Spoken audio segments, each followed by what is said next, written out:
ओम शांति।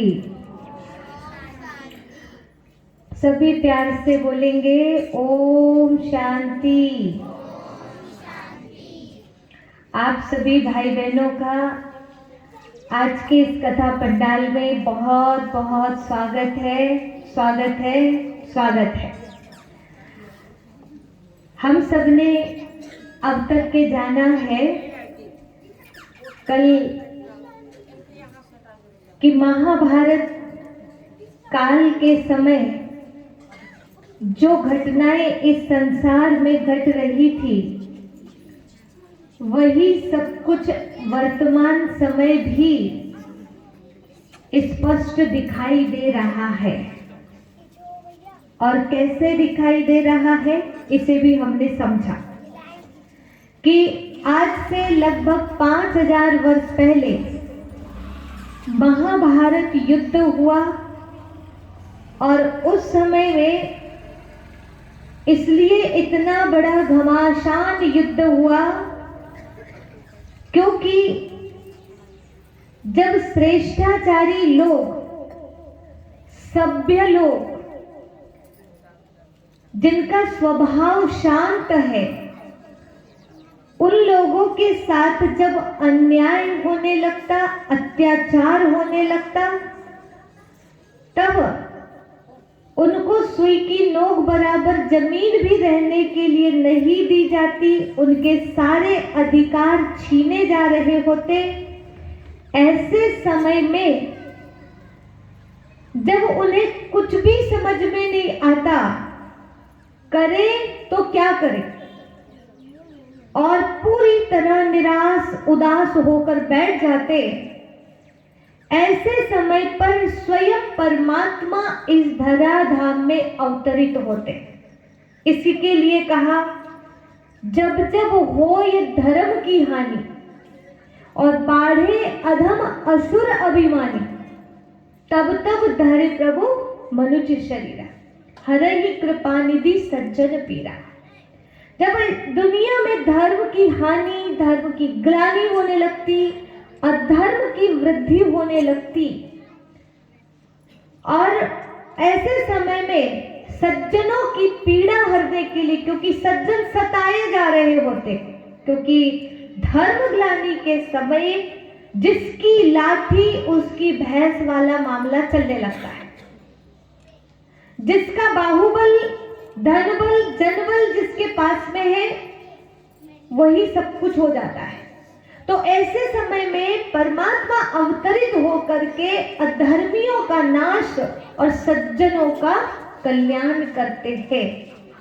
और वही बात हुई थी कौरव पांडवों के साथ कि पांडव जो थे वो निराश होकर बैठ गए थे और अन्याय हो रहा था। जब उनके साथ में अधिकार छीन लिया और इनको जंगल भटकवा रहे थे, वनवास, बार बार वनवास दे रहे थे, तो ये हिम्मत हार गए। तब भगवान जो है आए और इनको कहा, अब तुम चिंता मत करो, अब हम तुम्हारे साथ हैं। और कैसे साथ हैं? कोई हम तुम्हारी तरफ से लड़ेंगे नहीं, लेकिन तुम्हें सिर्फ डायरेक्शन देंगे। तो पांडवों ने क्या किया? भगवान को अपना सहारा बना लिया, साथी बना लिया, और भगवान से सिर्फ सलाह लेते थे, अब हम क्या करें, इस कंडीशन में क्या करें।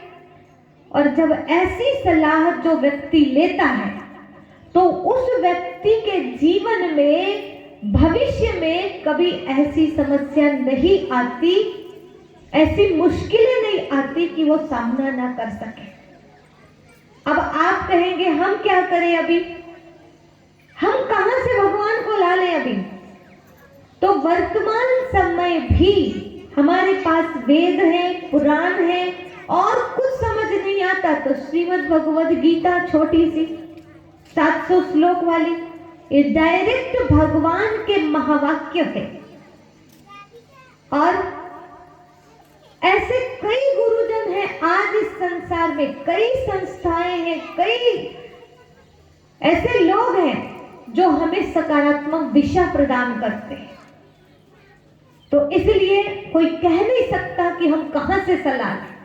भगवान का ज्ञान देने वाले संसार में है, अगर कोई चाहे तो उसे मिल सकता है। ठीक है, स्वयं भगवान इस धरा धाम पे उस समय भी जब अवतरित हुए तो कहां पहचाना लोगों ने? केवल 5% पांडवों ने ही तो पहचाना। अगर हम कह भी दें कि वो अभी आ चुका है, आप उनसे ही डायरेक्शन लो, तो उसको पहचानने के लिए भी तो बुद्धि रिफाइन चाहिए कि नहीं, शुद्ध चाहिए कि नहीं?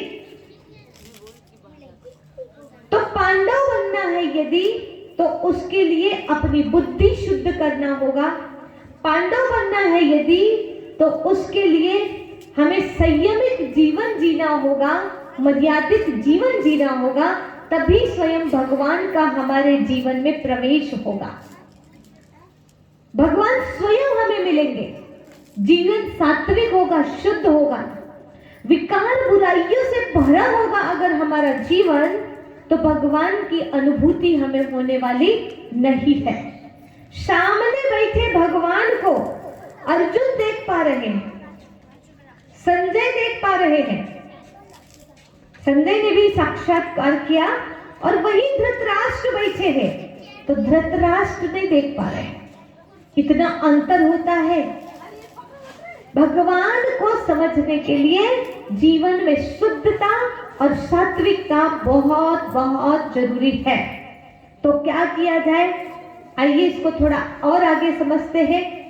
कल हमने समझा था इस संसार में 5% पांडवी प्रवृत्ति के लोग रहते हैं, अभी भी हैं 5% लोग जो श्रेष्ठ संस्कार वाले। ऐसा नहीं है कि कलयुग है माना यहाँ कोई एक भी नहीं बचा है, सात्विक प्रवृत्ति का है। ढूंढो तो है जो सिर्फ सत्य के मार्ग पर चलना चाहते हैं, कट्टर है अपने नियम और संयम के प्रति।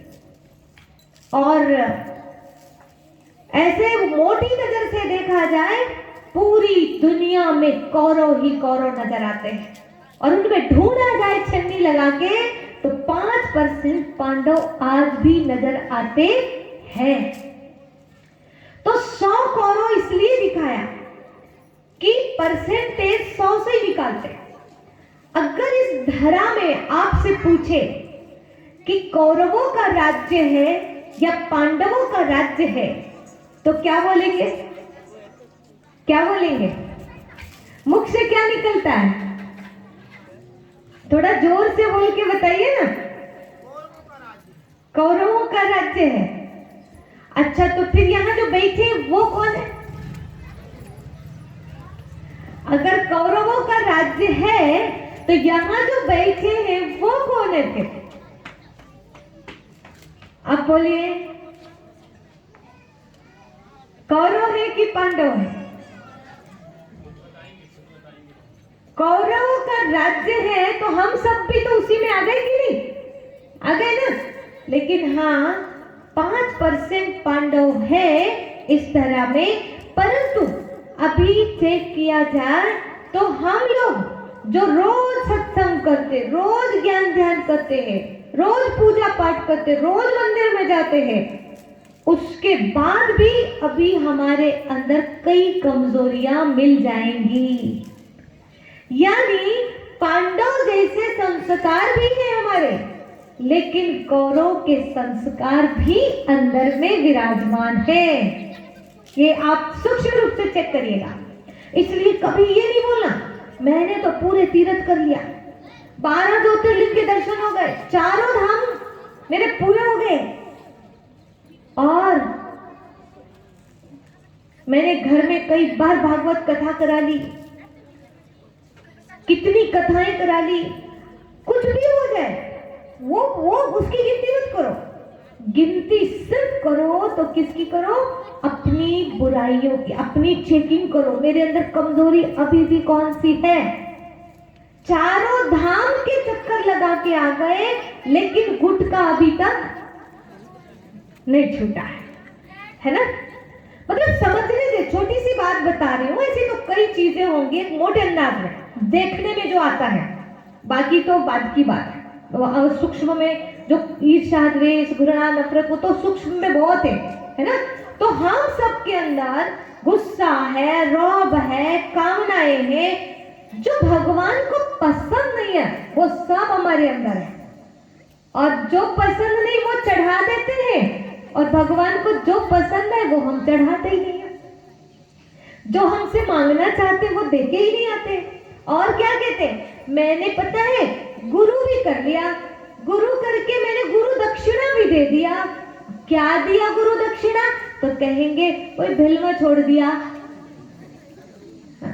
और भिलवा ने तुम्हारा क्या बिगाड़ा था जो उसको छोड़ दिया? कोई कहेगा रामफल छोड़ दिया, तो रामफल कोई छोड़ने की चीज है जो छोड़ दिया। कोई कहेगा बैंगन छोड़ दिया, मतलब गुरु को कुछ देना पड़ता है ना। तो ये फल थोड़ी मांगते, सब्जियां थोड़ी मांगते हो, हमारे जीवन में जो बुराइयां हैं वो चीज मांगते, तो हम वो भी अर्पण करके नहीं आ पाते हैं, और बस गिनती करते हैं हमने ये कर लिया, ये कर लिया। तो इसको धार्मिक होना नहीं कहते। अभी धार्मिक, आध्यात्मिक बनने की बहुत बहुत जरूरत है। तो कैसे बनेंगे, चलिए आगे हम गहराई से समझते हैं। मैं एक बार आप सबसे बोलूंगी कि सभी एकदम साइलेंस में बैठे।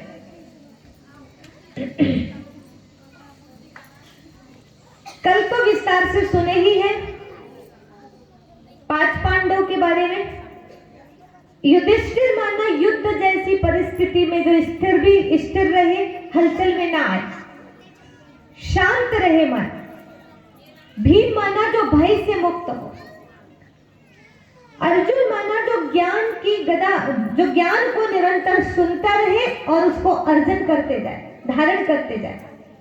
और नकुल माना जो अच्छे लोगों की, श्रेष्ठाचार्यों की अच्छाइयों की नकल करके अपने जीवन को श्रेष्ठ बना ले, पांडव की लिस्ट में ले आए। और सहदेव माना श्रेष्ठ कार्यों में जो सदैव मदद करे, सहयोग देने वाले।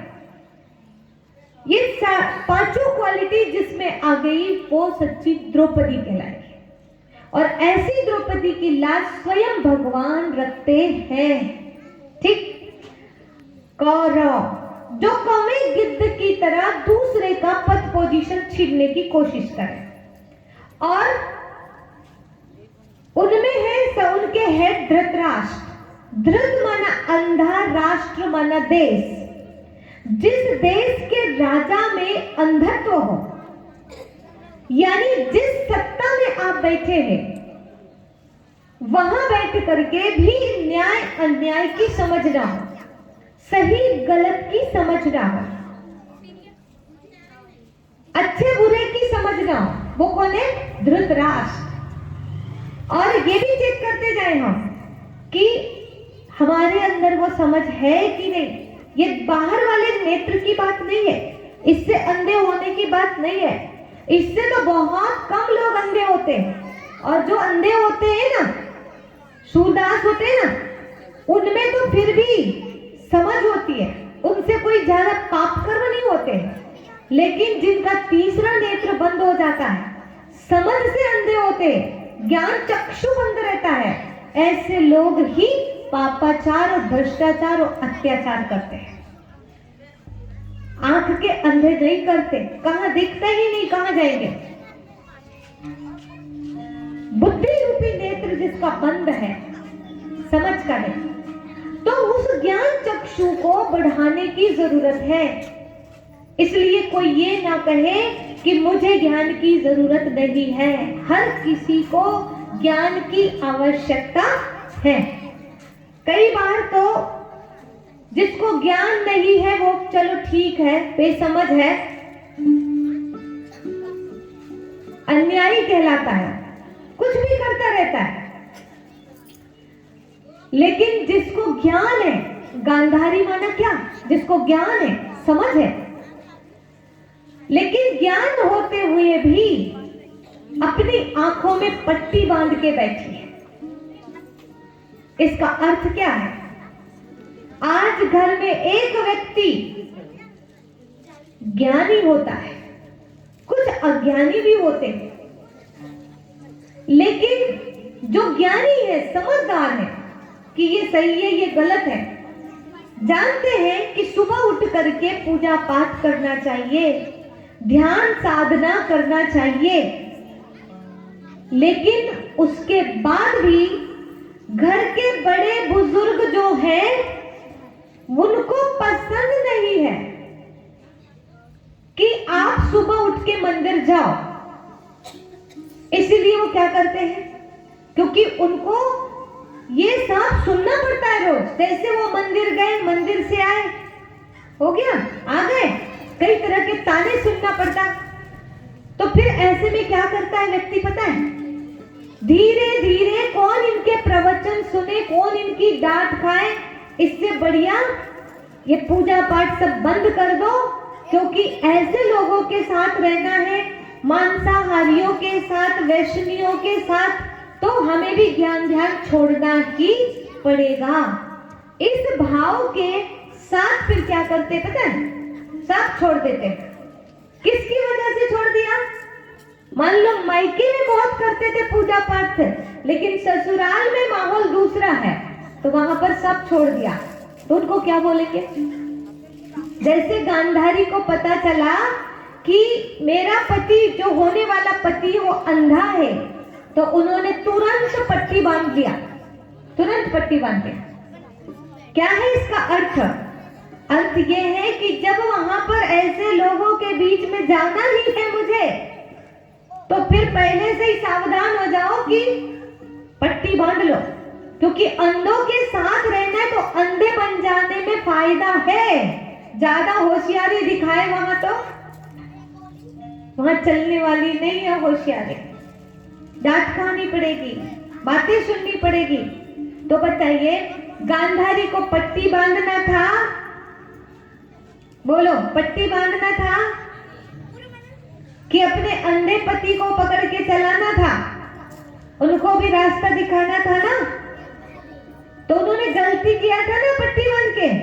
अच्छा चलो, उन्होंने गलती कर लिया, अब हम में से कोई ऐसी गलती तो नहीं कर रहे हैं, चेक करो।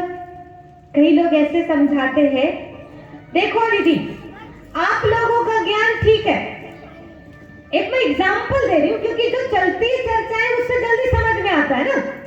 आप लोगों का ज्ञान ठीक है, नियम संयम सब ठीक है, कर लेंगे, लेकिन देखो हम रिश्तेदारी में जाएंगे, वहां तो हम जैसे एक मिसाल के रूप में लहसुन प्याज, क्योंकि हम लोग ना लहसुन प्याज खाते हैं, और हमारे यहाँ जो आते हैं, हम बोलते नहीं है, लेकिन आने वाले रोज ज्ञान सुनते, वो भी धीरे धीरे धीरे धीरे छोड़ने लगते। तो फिर कोई कोई क्या करते हैं पता है, उनने छोड़ दिए, उनने छोड़ दिए, हम तो नहीं छोड़ पाएंगे। हम पूछते ना, आप रोज क्यों नहीं आते, बोले नहीं हम इसलिए नहीं आते क्योंकि यहाँ आएंगे तो लहसुन प्याज छोड़ना पड़ेगा। हमने कहा क्या हो गया, छोड़ दोगे तो बोले नहीं नहीं, घर में तो बन जाता, रिश्तेदारी में नहीं बनता, फिर वहां शर्म आती है, कहाँ का अलग से बनाना, ये सब करना अच्छा नहीं लगता समाज में। तो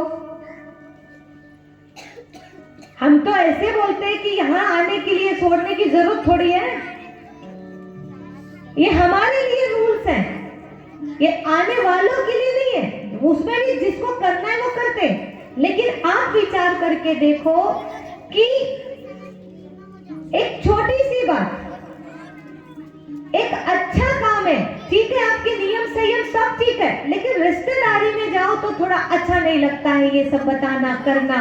समाज का डर इतना है आज इंसान को कि भगवान की आज्ञा का पालन भी नहीं कर पा रहा है। हनुमान जी कैसे थे पता है? हनुमान जी वो क्वालिटी वाले थे कि उन्होंने जैसे देखा सीता माता को सिंदूर लगाते, पूछा माता आप सिंदूर क्यों लगाते हो, यहाँ क्यों लगाते हो? तो उन्होंने कहा कि इसको देख के राम जी प्रसन्न होते, इससे राम जी की आयु लंबी होती। जैसे सुना उन्होंने तुरंत जाके सिंदूर ऊपर से नीचे तक लगा डाले। ठीक है, और राम जी ने देखा, राम जी कहते हैं क्या कर रहे हो हनुमान, ये क्या कर रहे हो? तो कहते प्रभु जी बस प्रसन्न हो जाइए, प्रसन्न हो जाइए। बोले क्या प्रसन्न हो जाऊं मैं, ये क्या कर रहे हो आप? तो कहते हैं प्रभु जी मुझे सीता माता ने प्रेरणा दी है। बोले क्या प्रेरणा दी? तो कहा, उन्होंने कहा यहाँ मांग भरती है जो सिंदूर से, इसको देख के राम जी प्रसन्न होते, राम जी की आयु लंबी होती है। इसीलिए मैंने सोचा जब इतने से में आपको इतना खुश होते हैं तो पूरा लगा लूं तो कितना ना खुश होंगे। इसलिए मैं लगा रहा हूं कि आपकी प्रसन्नता के लिए, आपकी आयु बढ़ाने के लिए जो करना चाहे मैं कर सकता हूं। अच्छा, इधर बच्चे हंस रहे, हनुमान जी को देख के हंस रहे, मजाक उड़ा रहे, उचक उचक के हंस रहे, लेकिन हनुमान जी को किसी के हंसने से कोई फर्क नहीं पड़ता। इधर दुनिया कुछ भी बोले, भगवान जी खुश होना चाहिए बस। हमारे सनातन धर्म के इष्ट देवी देवताओं के गुणों को देखो, वो कैसे थे और हम सनातन धर्मी कैसे हैं। हमारे देवी देवता कभी लहसुन प्याज का उनको भोग नहीं लगता है कभी? राम जी कृष्ण जी को भोग लगाया कभी लहसुन प्याज का? कभी नहीं लगता। और हम लोग सनातन धर्मी होके कई बार बहस करते हैं, लहसुन प्याज क्यों नहीं खाते, लहसुन प्याज क्यों छुड़ाते हो? अरे जब आपको इतना पता कि अपने पूर्वज नहीं खाते तो हम कोई राक्षस के औलाद थोड़ी है जो हम खाएंगे। जब ज्ञान हो गया हमको तो हम क्यों खाएं? जरूर कुछ गड़बड़ है तब तो उनको भोग नहीं लगता ना, सही है कि नहीं? और हम उनके वंशज हैं तो वंशज भी क्यों खाएंगे? जितना अपने से हो सकता है तो हम उनके जैसा बनने की कोशिश करें। अपने परिवार में अपने बुजुर्गों की फोटो रहती कि नहीं? तो ऐसे अपने जो पूर्वज हैं देवी देवता, इसीलिए तो उनकी फोटो रहती है, घरों में रहती है कि नहीं रहती? आपके घर के नहीं होते कुल देवी कुलदेव बोलते कि नहीं? तो आपके कुल में जो बड़े थे वो देवी और देवता थे, समझ रहे सभी? हमारे कुल में बड़े कौन थे? देवी और देवता थे। मान रहे इस बात को? तो हमारे कुल के लोग ऐसे थे, सात्विक थे, हम कैसे ऐसे हो सकते? तो गांधारी का मतलब ये कि इसने ऐसा बोल दिया इसलिए हमने पट्टी बांध लिया, उसने हमारा मजाक उड़ाया इसलिए हमने पट्टी बांध लिया। ऐसे कैसे? क्या हमारे पास ज्ञान नहीं है? गांधारी माना होता है ज्ञान धारण करने वाली, ज्ञान होते हुए भी उसने पट्टी बांधा, इसलिए परिणाम क्या निकला? पट्टी बांध लो उससे कोई फर्क नहीं पड़ता, लेकिन उसका परिणाम बताती है महाभारत। महाभारत एक दर्पण है जिसमें हमें अपना मुखड़ा देखना होता है कि हमारे कितने श्रेष्ठ कर्म है और हमारे कितने भ्रष्ट कर्म है। हम कौरव हैं कि हम पांडव हैं, इसमें देखा जाए, निरीक्षण किया जाए अभी स्वयं का, तो कथा सुनने से जरूर परिवर्तन आएगा। तो गांधारी ने गलती किया, बाप भी अंधा, माँ भी अंधी, इसीलिए पैदा हुए अंधे की औलाद, सारे अंधे, कितने 100 अंधे। कैसे अंधे? आंख थी कि नहीं थी? आंख थी परंतु समझ बिल्कुल नहीं थी। एक आंख में भी रहती, माँ या बाप में किसी में भी रहती तो बच्चे कैसे होते? समझदार होते। लेकिन दोनों के दोनों अंधे, इसलिए 100 पैदा किए पर पूरे के पूरे बिगड़े। ठीक है? उनमें से एक ही पांडव की सेना में आया था युद्ध के टाइम, युयुत्सु आया था, उस समय अनाउंसमेंट हुआ था कि इनमें से जिसको भी पांडव की सेना में आना है तो आ जाओ। युद्ध शुरू हो रहा था तब और जिसको पांडव की सेना से कौरव की सेना में जाना है तो चले जाओ। तो उसमें से एक ही आया था युयुत्सुना, और वो भी दासी पुत्र था, गांधारी का पुत्र नहीं था, इसीलिए वो समझदार था थोड़ा।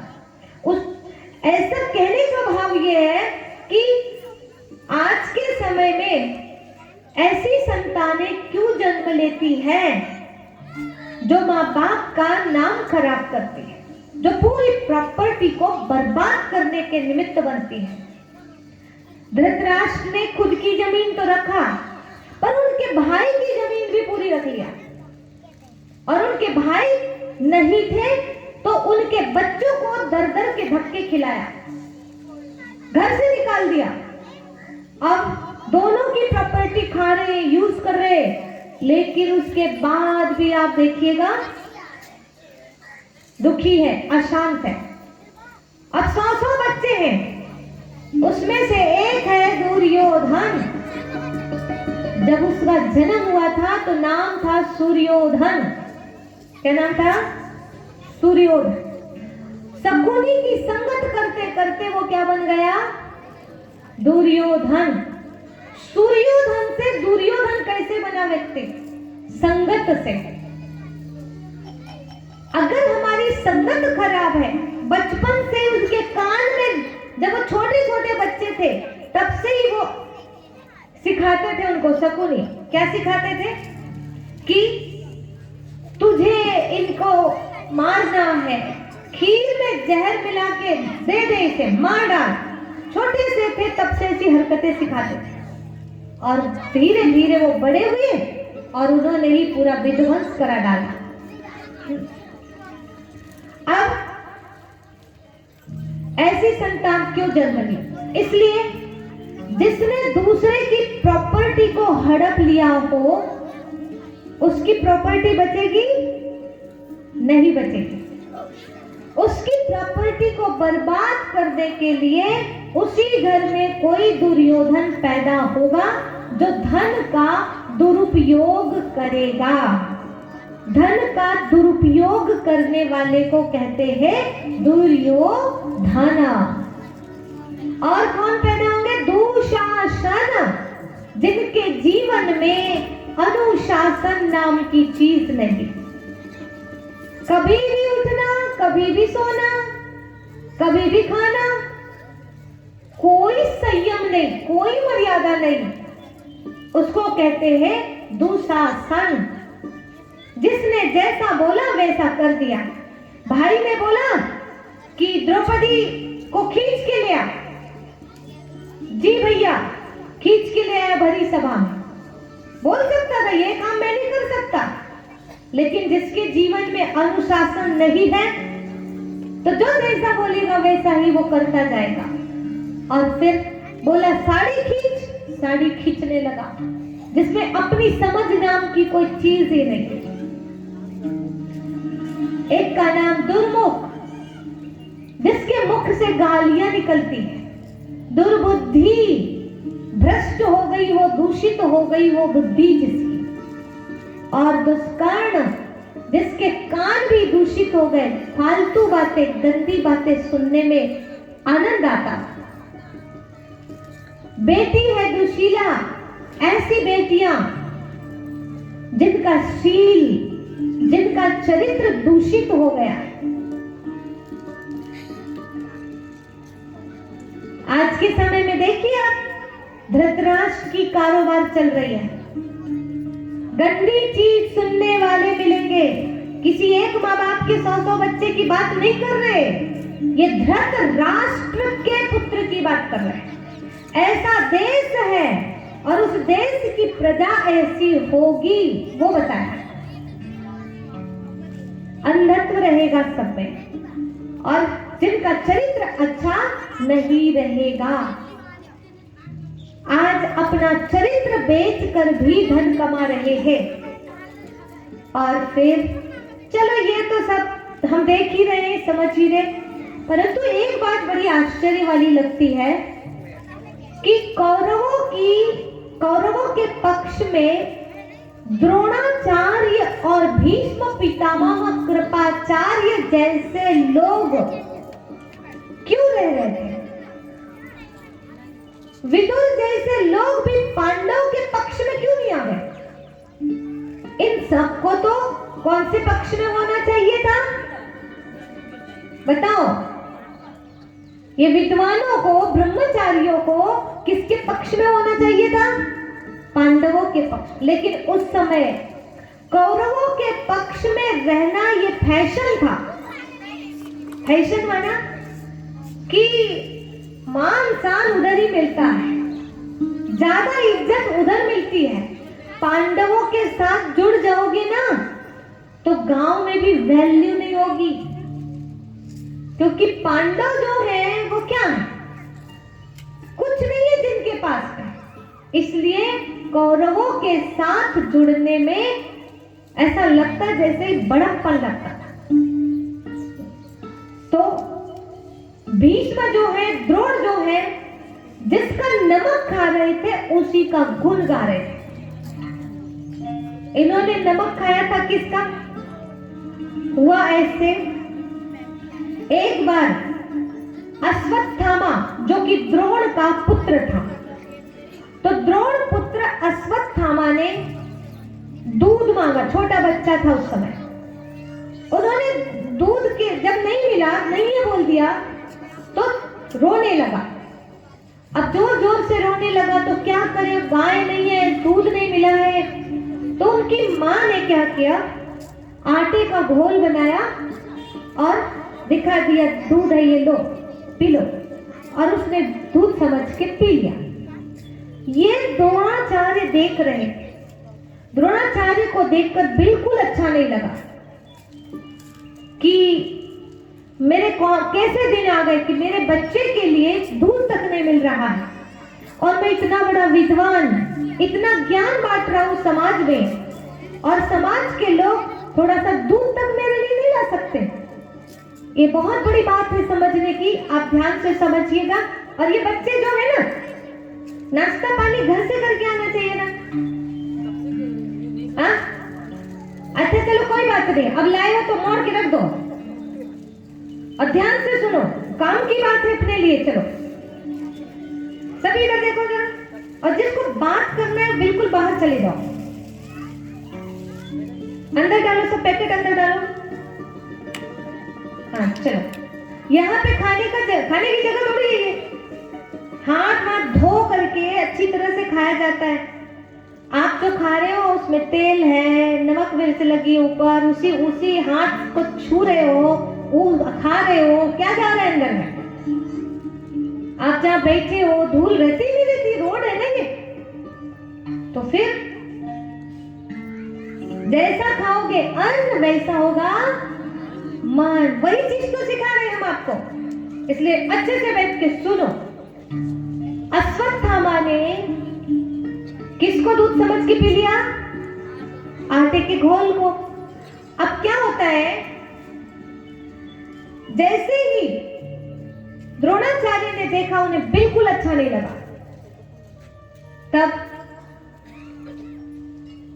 द्रोणाचार्य के मन में ख्याल आया, याद आया उनके बचपन के दोस्त द्रुपद, जो कि अभी बड़े राजा बन चुके थे, और ये ब्राह्मण थे। ये ज्ञानी बन गए, विद्वान बन गए, ज्ञान देते थे। तो बोले कि उन्होंने मुझे बोला था ये दोस्ती जो है हमेशा काम आएगी। उन्हें वो दोस्ती याद आ गई, वहां जाकर के मैं गाय ले आता हूं। गए और उनसे अपनी बात कही कि मेरे बच्चे के लिए दूध चाहिए होता है और एक गाय मुझे चाहिए थी। उन्होंने कहा, सीधे कह दिया, दोस्ती बराबरी वाले के साथ होती है। तुम कहां और हम कहां, भूल गए सारा बचपन की बातें। तो उन्हें उस बात से बहुत बुरा लगा और फिर वहां से वापस लौटे वो इसी भाव के साथ कि समाज की एक जिम्मेवारी होती है।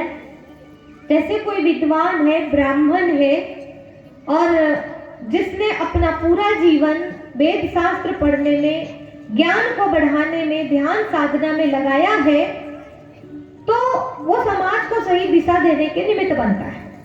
तो जब वो समाज को ज्ञान देता है, पूरा टाइम वो उसी में लगाता है, तो समाज की जिम्मेवारी बनती है कि वो उनकी परवरिश करे, उनको दान दक्षिणा दिया जाता है।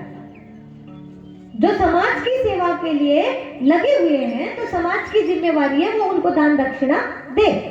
लेकिन कोई उन्हें देता नहीं था अच्छी तरह से, तो ये वहां से लौटते समय इनके मन में ख्याल आया कि अब मैं अपने ज्ञान को बेचूंगा, पैसा में पढ़ाऊंगा। और लौटते लौटते सोचा कि मैं ये क्षत्रिय पुत्र जो है ना, राजकुमार हस्तिनापुर के, इनको शिक्षा दूंगा और इनसे सैलरी लूंगा, तनख्वाह लूंगा। और इस तरह से अब वहां के राजकुमारों को पढ़ाने की उनको तनख्वाह मिलने लगी। अब इन्होंने अपने राजकुमारों को पढ़ा के बड़ा कर दिया, तब शिक्षा पूरी हो गई। तो ये सब कहते हैं गुरुवर, अब आप जो है हमसे गुरु दक्षिणा मांगिए। तो उन्होंने कहा मुझे कुछ नहीं चाहिए, मुझे सिर्फ द्रुपद का झुका हुआ सिर चाहिए और कुछ नहीं चाहिए। मैं चाहता हूं तुम लोग द्रुपद को बंदी बना के लाओ। कौरव जाते हैं, वहीं से हार किया जाते हैं। फिर पांडव जाते हैं, वो जाकर के उनको बंदी बना के लाते हैं। और द्रुपद कहते हैं, द्रोणाचार्य कहते हैं, द्रुपद अब कौन बड़ा, मैं बड़ा कि तुम बड़ा, बताओ। मेरा अपमान करके भेजा था ना मुझे, एक गाय नहीं दिया था, अब कौन बड़ा है? द्रुपद कहते हैं, हम तो क्षत्रिय हैं, जीत हार हमारी होती रहती है, लेकिन मुझे बंदी बनाने के लिए तुमने अपनी क्या दुर्दशा कर रखा है। एक ब्राह्मण को यह शोभा नहीं देता। बोले क्या, मैंने क्या किया? तो बोले तुमने मुझे यहां तक लाने के लिए अपनी विद्या को बेचा, अपनी विद्या का व्यापार किया, तुमने अपने सिद्धांतों के साथ कॉम्प्रोमाइज किया है। इसीलिए अब तुम जो है, हम लोग तो कभी भी हारते जीतते रहते हैं, हमारी कोई बड़ी बात नहीं है, लेकिन तुमने अपने आप को कितना गिरा लिया वो देखो पहले। द्रोण को ये बात भी चुभती है अंदर में, और फिर वो छोड़ देते हैं द्रुपद को। कहने का भाव यह है कि एक विद्वान को कभी भी अपने सिद्धांतों को नहीं तोड़ना चाहिए, अपने सिद्धांतों पर रहना चाहिए, नहीं तो उसका ज्ञान ध्यान कितना भी रहे वो कोई काम का नहीं रहता। जैसे मैं अभी आपसे कह रही थी कि ये कौरव दल में क्यों शामिल थे द्रोण। ये द्रोण ने जिसका नमक खाया था, जो चेक मिलता था हस्तिनापुर से, उसमें धृतराष्ट्र के, दुर्योधन के साइन होते थे। इसीलिए दुर्योधन की सेवा का, दुर्योधन के पक्ष से लड़ने के लिए द्रोणाचार्य मजबूर थे। अब ये बात हम इसलिए बता रहे हैं, हम सब भी चेक करें, कहीं हमारे जीवन में भी ऐसा तो नहीं हो रहा है कि हम समझदार हैं, ज्ञानी हैं, सब कुछ है, इसके बाद भी कौरवों के आगे पीछे घूम रहे हैं। और इस संसार में जो पांडवी प्रवृत्ति के लोग हैं, हम उनसे बहुत दूर रहते हैं। ये चेक करें, एहसास हो जाता है कौन सही है कौन गलत है, हमें किनके साथ बैठना उठना चाहिए, किनके साथ बैठना उठना नहीं चाहिए।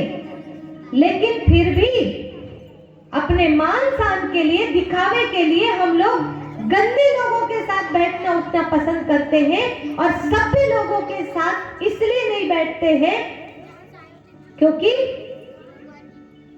इनकी वैल्यू ही क्या है, क्योंकि राजा इनके तरफ नहीं है। और उस समय राजा था धृतराष्ट्र। ये नहीं देखना चाहिए, हमें ये देखना चाहिए कि अच्छे इंसान कौन है। अब आगे बढ़िए, भीष्म पितामह के भी वही हाल थे। द्रोणाचार्य की गलती ये थी कि विद्या बेचना शुरू कर दिया था उन्होंने।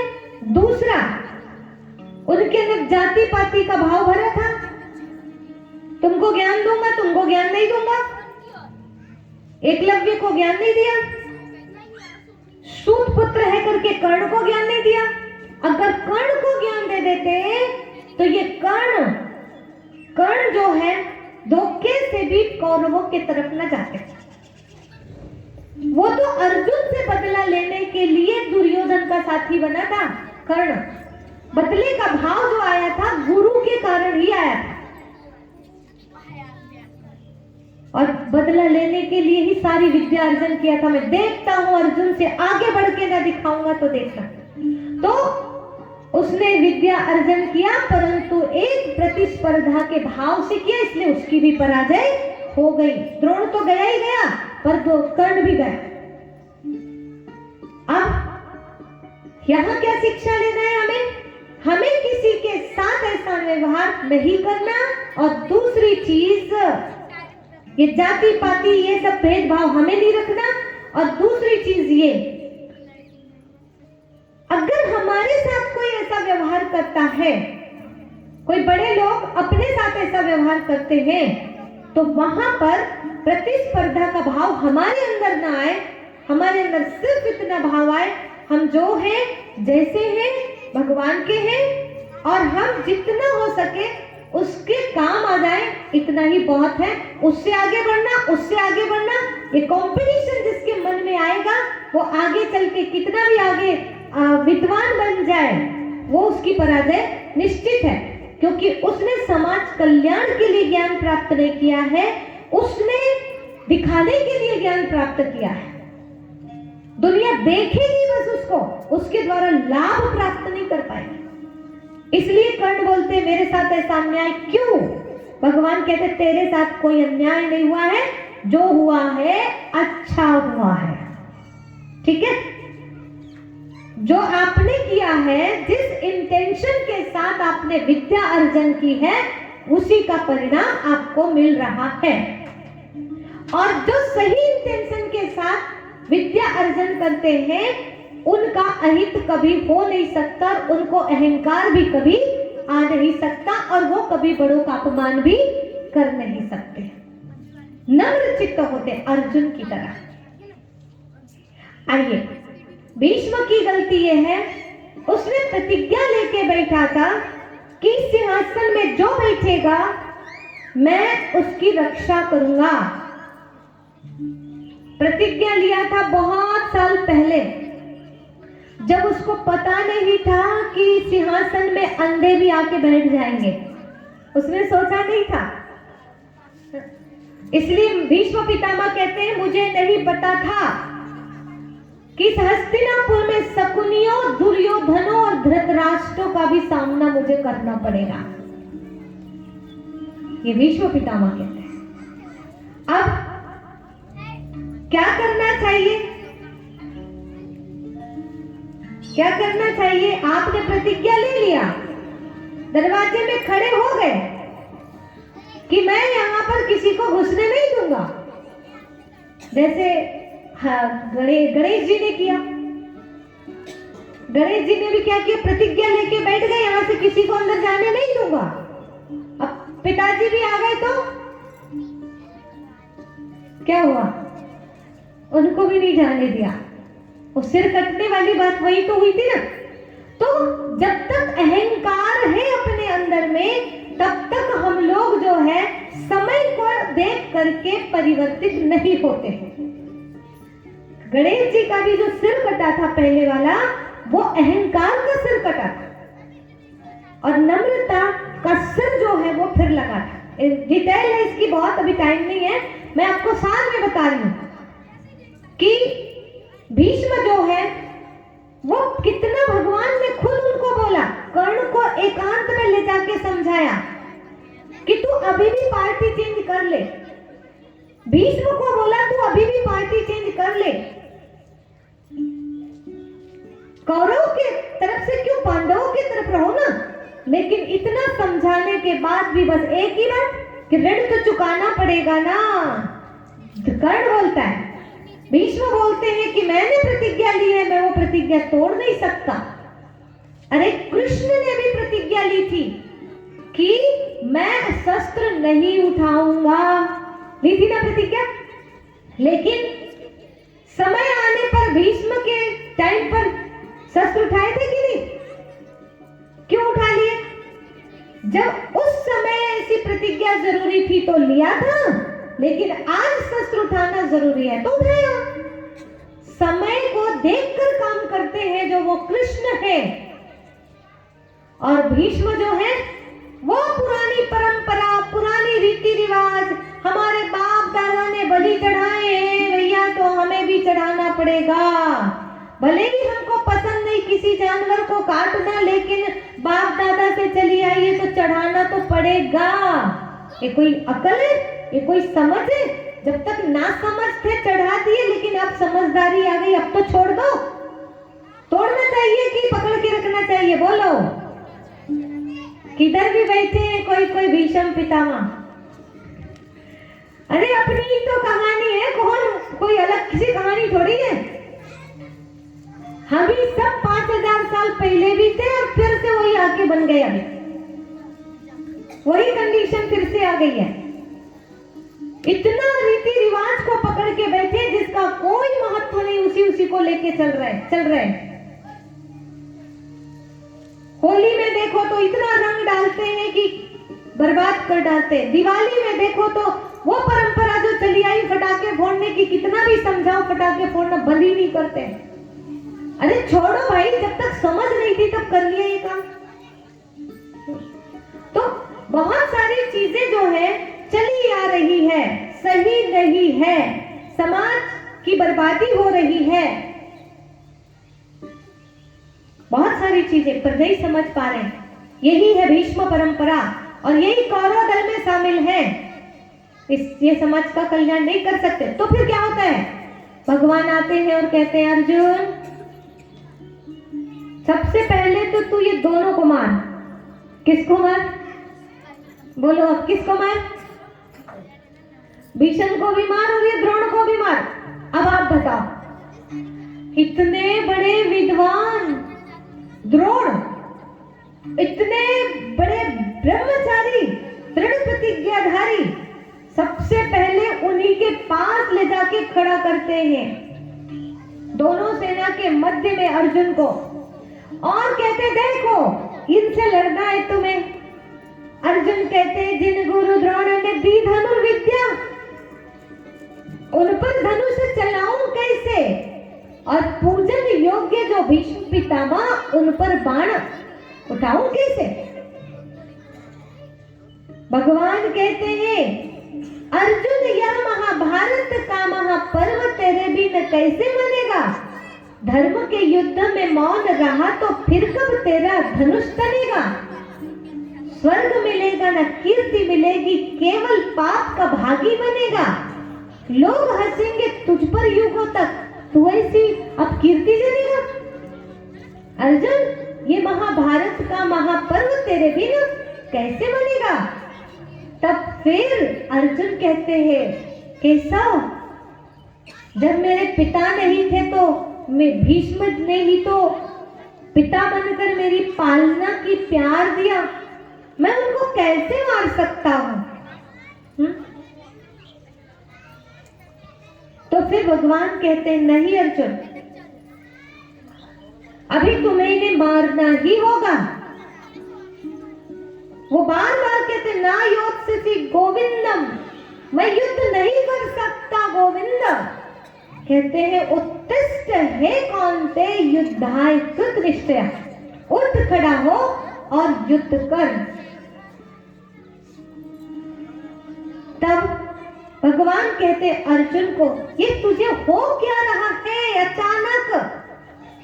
कहते हैं केशव, अगर हम इन लोगों को मार देंगे, अब ध्यान से समझना, बहुत गहरी बात में जा रहे हैं हम। अगर हम इन लोगों को मार देंगे तो ये जितने युद्ध के मैदान में खड़े वो स्त्री थे कि पुरुष थे?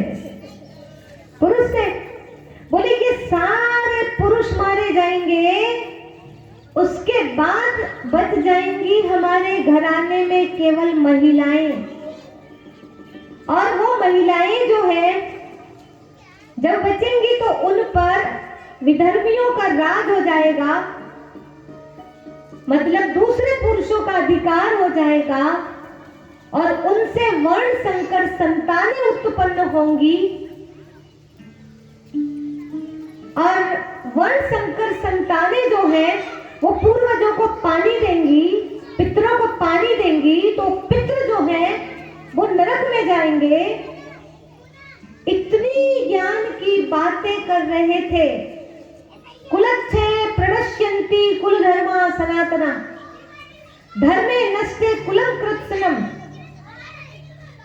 अधर्मा भी भवाति अधर्मा भी भवात कृष्ण प्रदुष्यन्ति कुल स्त्रियः स्त्रीषु दुष्टासु जायते वर्ण संकरा। अगर हम इनको मारेंगे तो हमारा सनातन कुल धर्म नष्ट हो जाएगा। सीधी सी बात ये। अब सनातन कुल धर्म नष्ट हो जाएगा, अर्जुन बोलने लगे। तो क्या कहते हैं? असोचानन्वसोचस्वत्वं प्रज्ञावादांश भाससे गतासु न गतासुश्च नानुशोचन्ति पंडिताः। ना शोक करने योग्य लोगों के लिए शोक करते हो और पंडितों जैसी ज्ञान की बड़ी बड़ी बातें करते हो। लेकिन जो पंडित जन होते हैं, जो इस दुनिया से चले गए हैं और जो अभी इस दुनिया से नहीं गए हैं, उनके लिए शोक नहीं करते हैं। तब अर्जुन कहते हैं कि केशव फिर भी मेरे अंदर मारने की सामर्थ्य नहीं है। सीदंती मम गात्राणि मुखम च परिशुष्यते। मेरी इंद्रियां शिथिल हो रही है, मेरा मुख सूखा जा रहा है, मेरे हाथ पैर में कंपन हो रहा है और गांडीव धनुष मेरे हाथ से गिर रहा है। हे केशव, मैं युद्ध करने में समर्थ नहीं हूं। और हाथ जोड़ते हैं और कहते हैं शिष्यस्ते हम साधिमाम त्वाम प्रपन्ना। मैं आपका शिष्य हूं, आप मुझे ज्ञान दीजिए, मुझे कुछ समझ नहीं आ रहा, मैं क्या करूं। तब अर्जुन कहते हैं, तब भगवान कहते हैं, अर्जुन इतना भय किस बात का? मृत्यु का। तब आत्मा का ज्ञान देना शुरू करते हैं। न जायते म्रियते वा कदाचिन्नायं भूत्वा भविता वा न भूय अजो नित्य शाश्वतोऽयं पुराणो न हन्यते हन्यमाने शरीरे। क्या कहते हैं?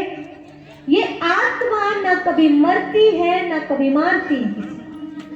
न जायते म्रियते वा कदाचिन्नायं, ये कभी नहीं मरती और मारता।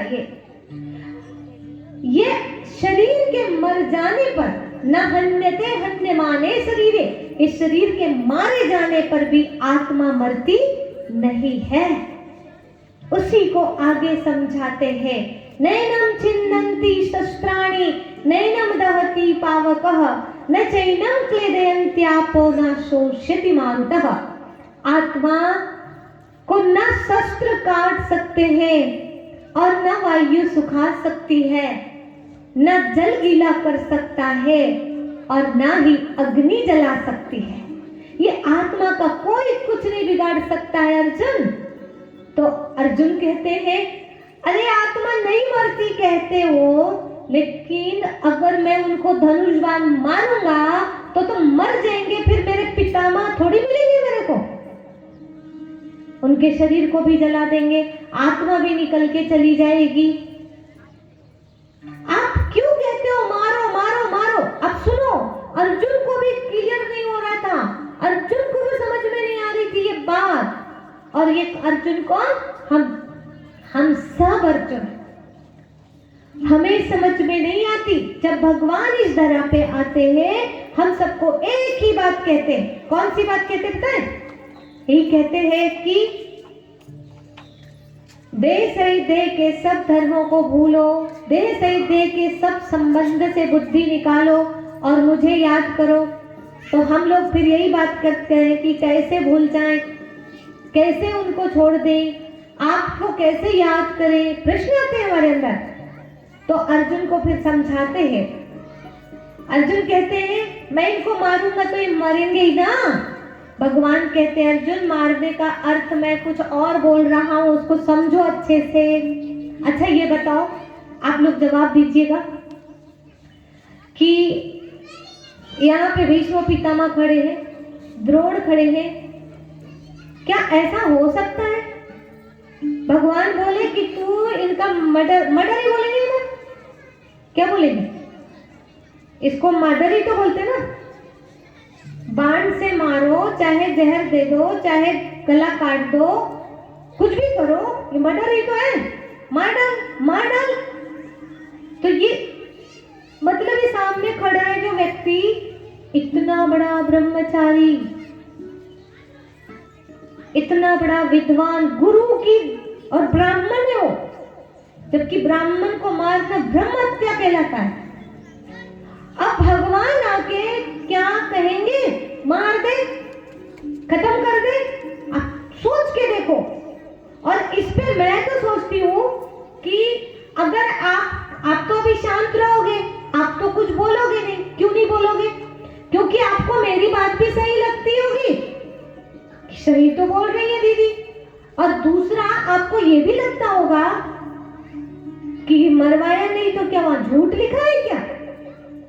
इसलिए फिर हमको क्या बोलते लोग पता है? गीता में लिखी वो जो बात वो झूठ है क्या? मैंने तो नहीं बोली झूठ है, लेकिन समझने की बहुत बहुत जरूरत है, ये बताना चाह रहे हैं। झूठ नहीं है, पर जिस एंगल से उन्हें समझाया था उस स्तर में जाकर के मुझे समझने की आवश्यकता है। आपको लगता है कि मार डालने बोलेंगे कोई व्यक्ति को?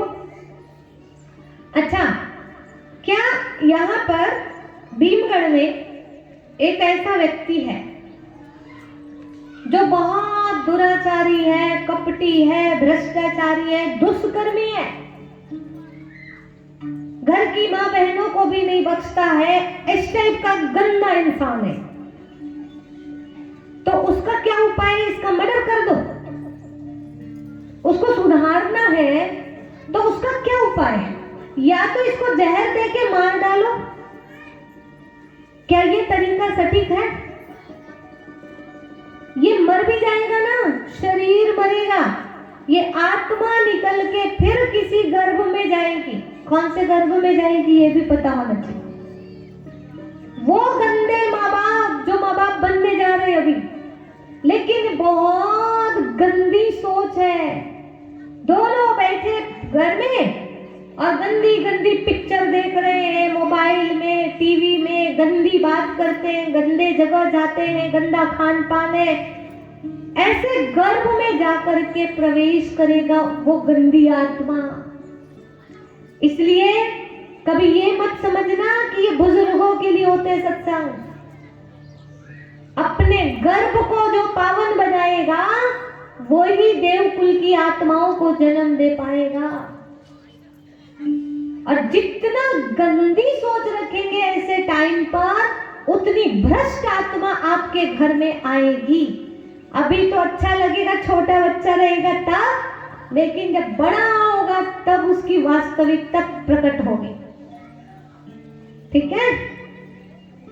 तो इसलिए कहा ये कोई तरीका ही नहीं है मर्डर कर देना, फांसी पे लटका देना। अभी कई सोचते होंगे ये क्या बोल रहे हैं, यहाँ तो कोई दुष्कर्म करता है तो उसको तो फांसी पर ही लटकाते हैं, है ना? लेकिन मैं समझती हूँ, ठीक है, दुनिया का अगर नियम है ऐसा तो करे वो, परंतु समाधान उसका ये नहीं है।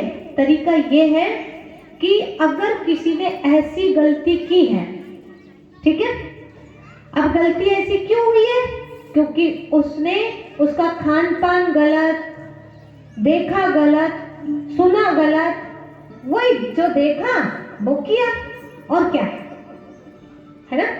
अब उसको जेल में रखो और जेल में रख करके जितने कैदी जेल में हैं, अपने हाथ में रहते हो, उनको हम चाहें एक ऐसा व्यक्ति बनाने वाला हो, योगी तपस्वी को भोजन बनाने की ड्यूटी दी जाए उनके लिए, जिनके हाथ का भोजन खाने से उनकी बुद्धि शुद्ध हो जाए।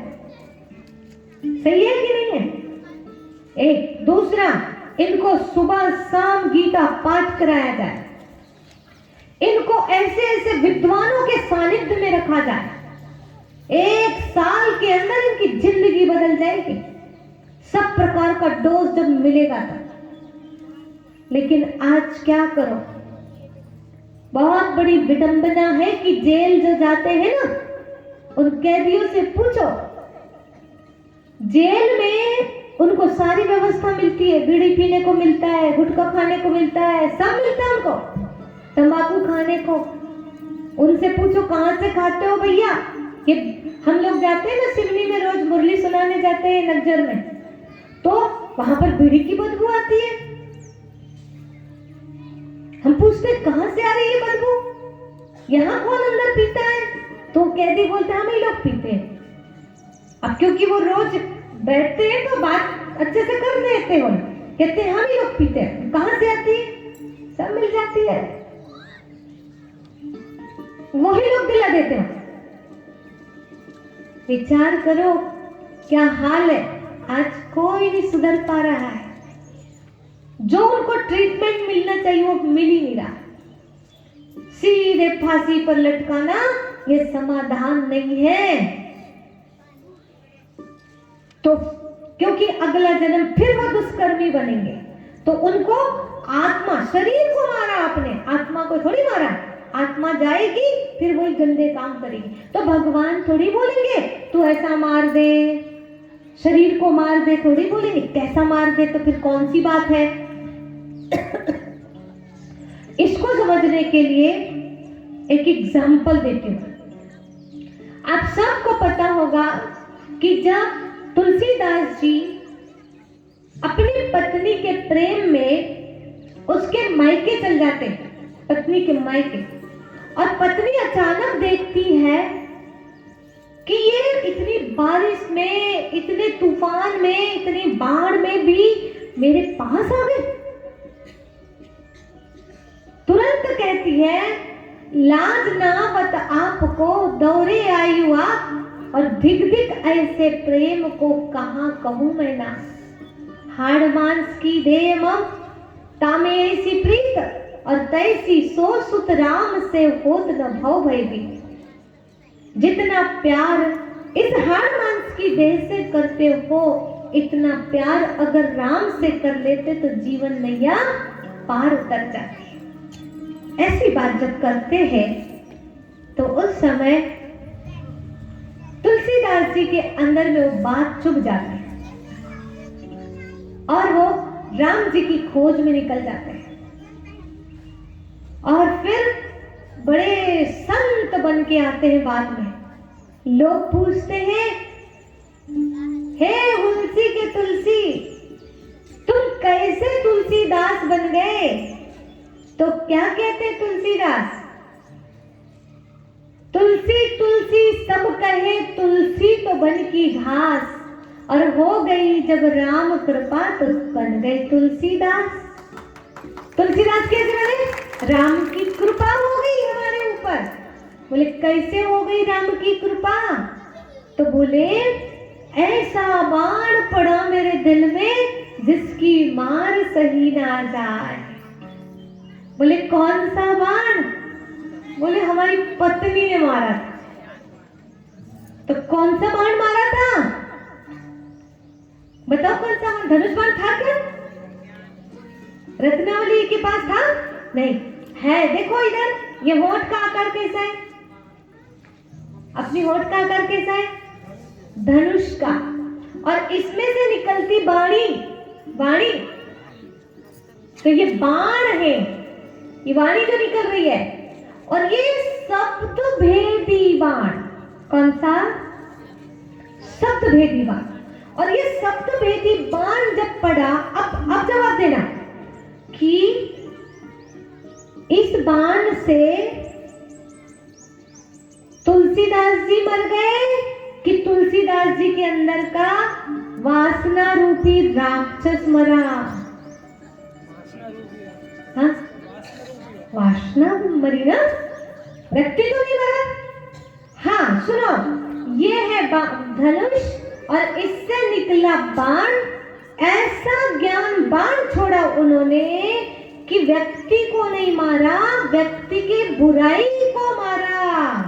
तो अर्जुन को क्या बोल रहे हैं? अर्जुन इनको मार। किनको मार? ये भीष्म प्रवृत्ति को मार, ये द्रोण प्रवृत्ति को मार। इसी की वजह से कौरव जो है वो इतना युद्ध के लिए ललकार रहे हैं। एक ज्ञानी व्यक्ति को ये कौरवों का साथ नहीं देना चाहिए। तो इनकी जो प्रवृत्ति है, खराब प्रवृत्ति, उनको मार। मतलब दुर्योधन दुशासन जैसी प्रवृत्ति जो है उसको मार। तो अब सबके सब क्या करो? अपने अंदर की प्रवृत्तियों को मारने के लिए तैयार हो जाओ। गीता ज्ञान सुनने से किससे मारना है? अपने पास धनुष बाण है, ठीक है कि नहीं है? सबके पास है। जिसको मिल गया धनुष बाण हाथ उठाओ। मिल गया ना? हाँ, तो ये धनुष बाण ये अपने पास रखा है। अब बात करो तो ऐसी बात करो कैसे किसी के प्राण निकल जाए? नहीं। अब कई लोग ऐसा बोलते कि वो सीधे जाके पंखा ढूंढता है। पंखा मतलब लटकने को सोचता, जिंदा रहने से कोई मतलब नहीं। उसने ऐसा बोल दिया ना, अब मैं जिंदा नहीं रहता। ऐसा नहीं बोलना कि कोई मर ही जाए। हमें क्या करना है? ऐसे शब्दों का प्रयोग करना है कि जैसे छोटे छोटे बच्चे भी होते हैं ना, इसके बारे में महाभारत में बताते हैं कि जब दुर्योधन कहता था, अपनी कोई भी जिद को मनवाता था, कहता था अगर ये नहीं लाओगे ना तो मैं मर जाऊंगा, मैं आत्महत्या कर लूंगा। ये चीज नहीं दिलाए ना तो मैं आत्महत्या कर लूंगा। इस तरह की बात करें तो ऐसे टाइम पर माँ बाप को क्या बोलना चाहिए? बोलो, क्या करना चाहिए माँ बाप को? बच्चे कहते ना मुझे तो गाड़ी चाहिए, मुझे तो मोबाइल चाहिए, मुझे ये चाहिए वो चाहिए, जिद करते रहे, जरूरत भी नहीं तो भी जिद करते। तो ऐसे समय अगर नहीं दिलाओगे तो आत्महत्या कर लूंगा। एक चीज ध्यान रखना कि जो गरजते हैं ना वो बरसते नहीं है। उसको एक बार बोलो तो अच्छा तू कर तो जरा। उसको मोबाइल से इतना प्यार है, गाड़ी से इतना प्यार है कि जब तक वो गाड़ी देखेगा नहीं तब तक वो मरेगा नहीं। वो मोबाइल देखेगा नहीं तब तक उसको मरने की भी इच्छा नहीं होगी। मिलेगा आज नहीं तो कल। इसलिए जब जरूरत नहीं है तो जरूरी नहीं है इच्छा पूरी करे। अर्जुन ने क्या किया? वो दुर्योधन ने क्या किया? अपने माँ बाप की जो कमजोरी है ना उसको पकड़ लिया। क्या कमजोरी पकड़ लिया? कि इनको डराना है तो आत्महत्या की बात बोल दो। ऐसे ही आजकल के बच्चे हैं, अगर कोई चीज नहीं दिलाए, पैसा नहीं दिए तो जब बिलक बिलक के रोने लगते छोटे बच्चे। एक बार रोने दो। बिल्कुल गलत चीजें देने नहीं है, गलत समय पर मतलब ऐसी चीजें मांग रहे क्यों देना? रोने दो, चिल्लाने दो, कुछ भी करें। एक बार स्ट्रिक्ट हो जाओगे आप तो वो दोबारा जान लेगा कि भैया इनके लिए मर भी जाए तो ये करने वाले नहीं है। ये माँ बाप की समझदारी चाहिए। लेकिन वो अंधे माँ बाप थे ना, वो क्या करते थे? दे दो, रो रहा है दे दो। मोह जाल वाले ऐसे करते हैं, ज्ञानी माँ बाप ऐसे नहीं करते। क्या खिलाना क्या नहीं खिलाना। आजकल क्या होता है, जैसे अभी पैकेट लेके बैठे थे ना बच्चे, इतना नमक मिर्च होता है उसमें कि उसको वो खाते हैं, ये थोड़े ही बड़े होंगे और हार्ट प्रॉब्लम आ जाएगी। ये पक्की बात है। एक तो तेल तेल का रहता है वो सारा, और नमक बहुत रहता है, और इस पे कंट्रोल नहीं किए तो ये छोटी छोटी अवस्था में ही कई सारी बीमारी के शिकार होंगे, एक गारंटी है। तो कंट्रोल करो, धृतराष्ट्र गांधारी जैसा नहीं बनो, कुंती जैसे बनो। 5 हैं लेकिन पांचों को इतना मजबूत बनाया कि पूरे युद्ध में 5 को आंच भी नहीं आई, और ये 100 पैदा किए लेकिन एक नहीं बचे, एक भी नहीं बचे, इतने रद्दी क्वालिटी के थे। अब क्या फैक्ट्री है इसी, तो प्रोडक्ट भी वैसे, इसलिए अभी सावधानी बरतना चाहिए, ठीक है। तो क्या कह रहे हैं भगवान अर्जुन को, कह रहे हैं मार दे। किसको मार? ये दुष्प्रवृत्तियों को मार जो तेरे अंदर है, किसी और को थोड़ी मारना है हमें। स्वपरिवर्तन से विश्व परिवर्तन होगा। हमारे अंदर ये दुष्प्रवृत्तियां, सभी चेक करो अपनी अपनी प्रवृत्तियां, और तुरंत उठाओ धनुष बाण और मार दो। कैसे मारना है सुनो।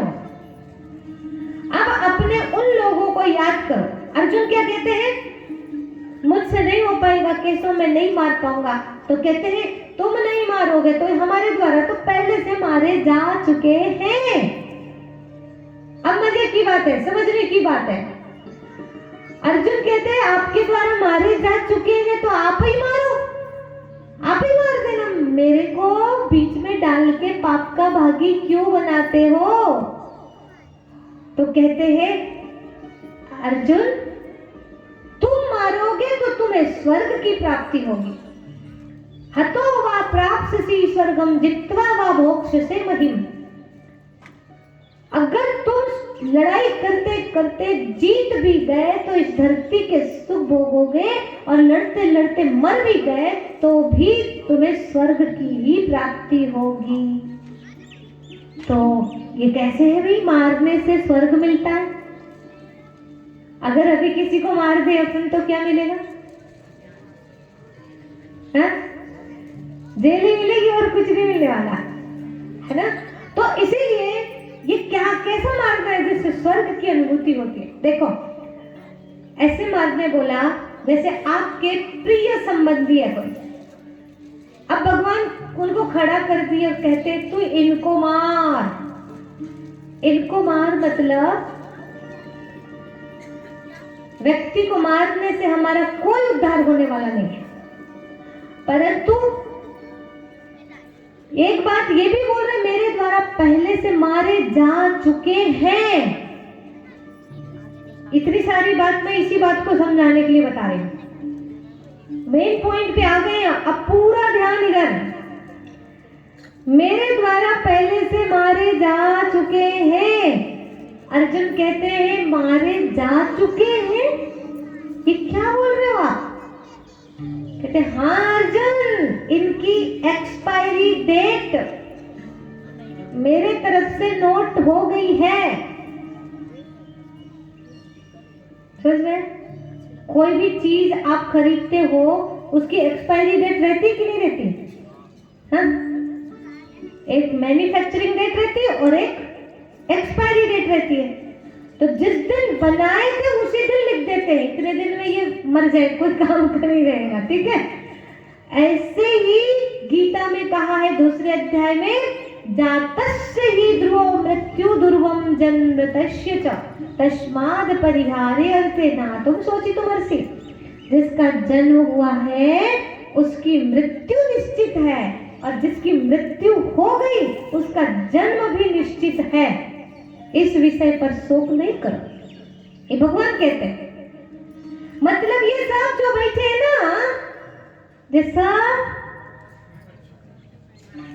हम सब बोलो ना, डर लग रहा है हा? मर चुके हैं उनके तरफ से, भगवान ने लिख दिए डेट। बस ये है कि हमको दिख नहीं रही हो किधर है, कौन सी डेट है हमको ये बस नहीं पता है ना। आप सोच के देखो, अभी कुछ समय पहले यहाँ ही किसी ने शरीर छोड़ा, आज भी मुझे ऐसे पता चला, आज भी कोई ने, है ना, आज या कल जब भी शरीर छोड़े, यहाँ चलता ही रहता है। किसी का एक्सीडेंट होता है, किसी को अटैक आता है, किसी का कुछ प्रॉब्लम, बीमारी रहती, कुछ ना कुछ होता है, कोई ना कोई बहाना बनता है, बाकी शरीर सबको छोड़ना है। ठीक है, अच्छा 40 के ऊपर जितने हो गए हम सब, बच्चे कितनी है? जिसने 60 पार कर लिए तो बहुत कर लिए, कलयुग के हिसाब से बहुत कर लिए। बच्ची कितनी? और यहाँ पर ये भी भरोसा नहीं है कि बूढ़ा ही शरीर छोड़ेगा, यहाँ तो बच्चा युवा कोई भी शरीर छोड़ देता है। इसलिए सबकी एक्सपायरी जो डेट जो है भगवान ने नोट कर रखी है। तो अर्जुन को कह रहे हैं, क्या कह रहे हैं, ध्यान से समझो, मैंने जो डेट इनकी फिक्स कर दी है, उस डेट के पहले तू मार दे। अब बताओ, भगवान कहते मेरे द्वारा मारे जा चुके हैं, बस तू निमित्त बन जा और पहले मार दे। अब पहले कैसे मारेंगे? जब डेट आएगी तभी तो मरेगा ना वो, कि पहले मर जाएगा। लेकिन भगवान का कहने का मतलब ये है कि मेरे तरफ से जो डेट आएगी उसके पहले ही तू उनके बिना जीना सीख ले। समझ रहे हैं? नहीं आया? आया कि नहीं? अरे 6 साल में मरने के तो 6 साल में ही मरेंगे वो कोई जल्दी नहीं, कोई मार दे तो कोई ऐसा नहीं है कि 4 साल में मर जाएंगे वो। एक बात ध्यान रखना, आत्महत्या किसको कहते हैं? अकाल मृत्यु किसको कहते हैं? जैसे किसी ने उनका मर्डर कर दिया, किसी ने उनका मर्डर कर दिया, तो उनका जो मर्डर हुआ है वो अकाल मृत्यु नहीं हुई है, उनका मर्डर इनके ही हाथ से होना था, उनकी मृत्यु इनके ही हाथ से होना था। ऐसा है। हाँ, मैंने खुद से अपने आप को मारा है, ये है अकाल मृत्यु। अभी टाइम नहीं आया है, मैंने मार डाला और मैंने आपको मारा है, तो आपकी तो मेरे हाथ से लिखी थी, क्योंकि आप खुद थोड़ी मरना चाहते थे, आपको तो किसी ने मारा है। जैसे एक्सीडेंट हो गया, कोई ने जानबूझ के जहर दे दिया, कुछ भी कर दिया, ये आपकी लिखी थी, लेकिन आपने खुद ने अपने आप को जानबूझ के मारा है।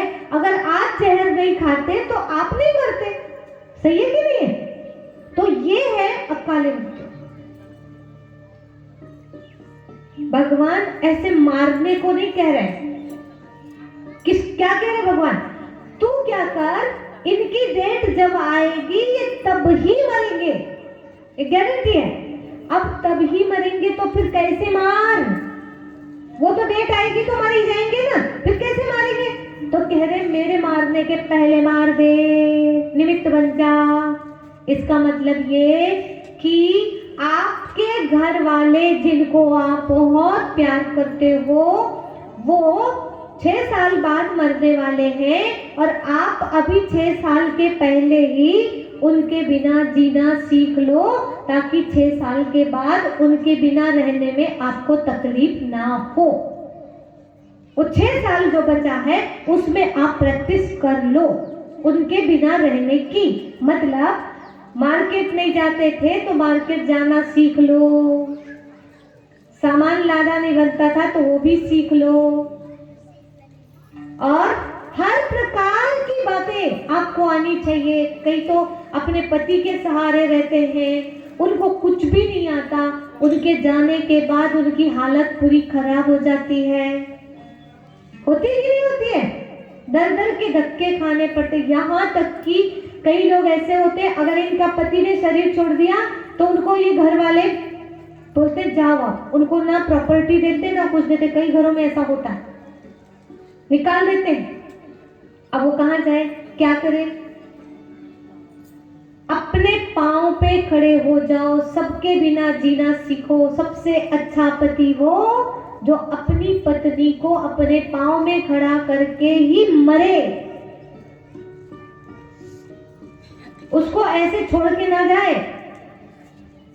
ये तो जिंदगी भर क्या किया, बस तुम कहीं नहीं जाना, मैं लाके दे रहा हूँ, मायके भी जाएंगे तो लेके जाएंगे, वापस आएंगे तो खुद साथ में लेके आएंगे, छोड़ेंगे नहीं कभी बिल्कुल। सबसे घटिया पति है, पत्नी के पीछे पीछे पीछे पीछे पूरे टाइम लगे रहते हैं, क्योंकि पत्नी को भी अकेले जीने नहीं देते, उसको जीने की आदत ही नहीं है। अब वो मर जाएंगे, वो बेचारी रोती रहेगी, किसी का भरोसा तो नहीं है ना। बोलते जरूर है 7 जन्म रिश्ता निभाएंगे, पर एक ही जन्म में तो छोड़ के चले जाते हैं।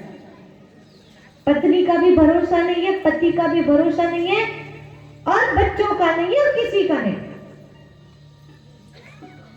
इसलिए क्या करो, सबके साथ रहो, कर्तव्य पूरे निभाओ, बस इतना ध्यान रखना कि मैं सबके बिना जीना सीख लूं। जिसके साथ सबसे ज्यादा अटैचमेंट है, लगाव है, प्यार है, उन्हीं के बिना पहले जीना सीखो, नहीं तो जिस दिन वो जाएंगे उस दिन आपकी हालत बहुत खराब हो जाएगी। और यदि स्वर्ग का अनुभव करना चाहते हो, स्वर्ग चाहिए, तो सबके मरने के पहले सबको मार डालो। अब मार डालो का मतलब जहर खिला दो नहीं, ऐसे मत कर लेना, पाप है ये। हमको क्या करना है, सबके बिना जीना सीखना है। क्लियर हो गया? अब उसके बाद में भगवान अर्जुन को समझाते हैं कि ये शरीर और आत्मा, ये मृत्यु क्या चीज है। मृत्यु कुछ अलग नहीं, ड्रेस और एड्रेस का चेंज होना ही मृत्यु है। ये कपड़ा है शरीर, वाशांसि जीर्णानि यथा विहाय नवानि गृह्णाति नरोपराणि तथा शरीराणि विहाय जीर्णान्यानि संयाति नवानि देहि। जैसे पुराना वस्त्र को हम त्यागते हैं, नए वस्त्र को धारण करते हैं, ऐसे ये पुराना शरीर को आत्मा छोड़ देती है और नए शरीर को आत्मा धारण कर लेती है। इधर शरीर छोड़ी, उधर दूसरा गर्भ तैयार है और वहां प्रवेश कर जाती है आत्मा। ज्यादा से ज्यादा 13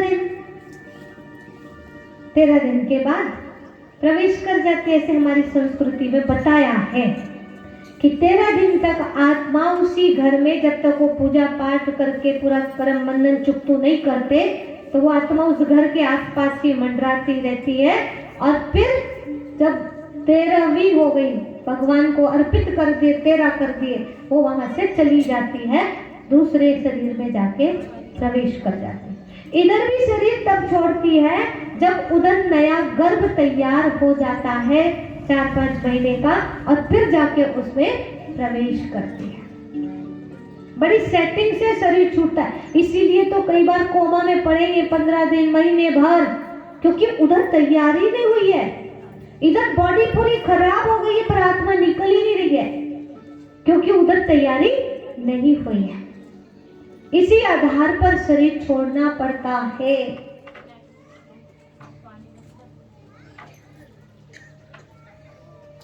इसी बात को भगवान समझाते हैं। ये ड्रेस और एड्रेस चेंज हो गए, ये शरीर कपड़ा छूट गया और आत्मा निकल के अगले घर में जाके जन्म ले ली, तो एड्रेस चेंज हो गया और ड्रेस चेंज हो गई। तो मृत्यु क्या है? मृत्यु कोई बड़ी चीज थोड़ी है, ड्रेस एड्रेस चेंज हो गई, कदम का। तो हम सभी लोगों को क्या करना है, इसकी प्रैक्टिस करना। कैसे करनी सुनो। एक बार क्या हुआ, एक राजा थे। ये कहानी किसको सुनाई गई? राजा परीक्षित ने, उनको श्राप मिला था कि 7 दिन वो कथा सुनेंगे, वो उनको श्राप मिला था कि तक्षक सर्प के काटने से उनकी मृत्यु हो। तो उन्होंने क्या किया, उस मृत्यु के भय से बचने के लिए भागवत कथा सुनने का प्लान किया सुखदेव जी से।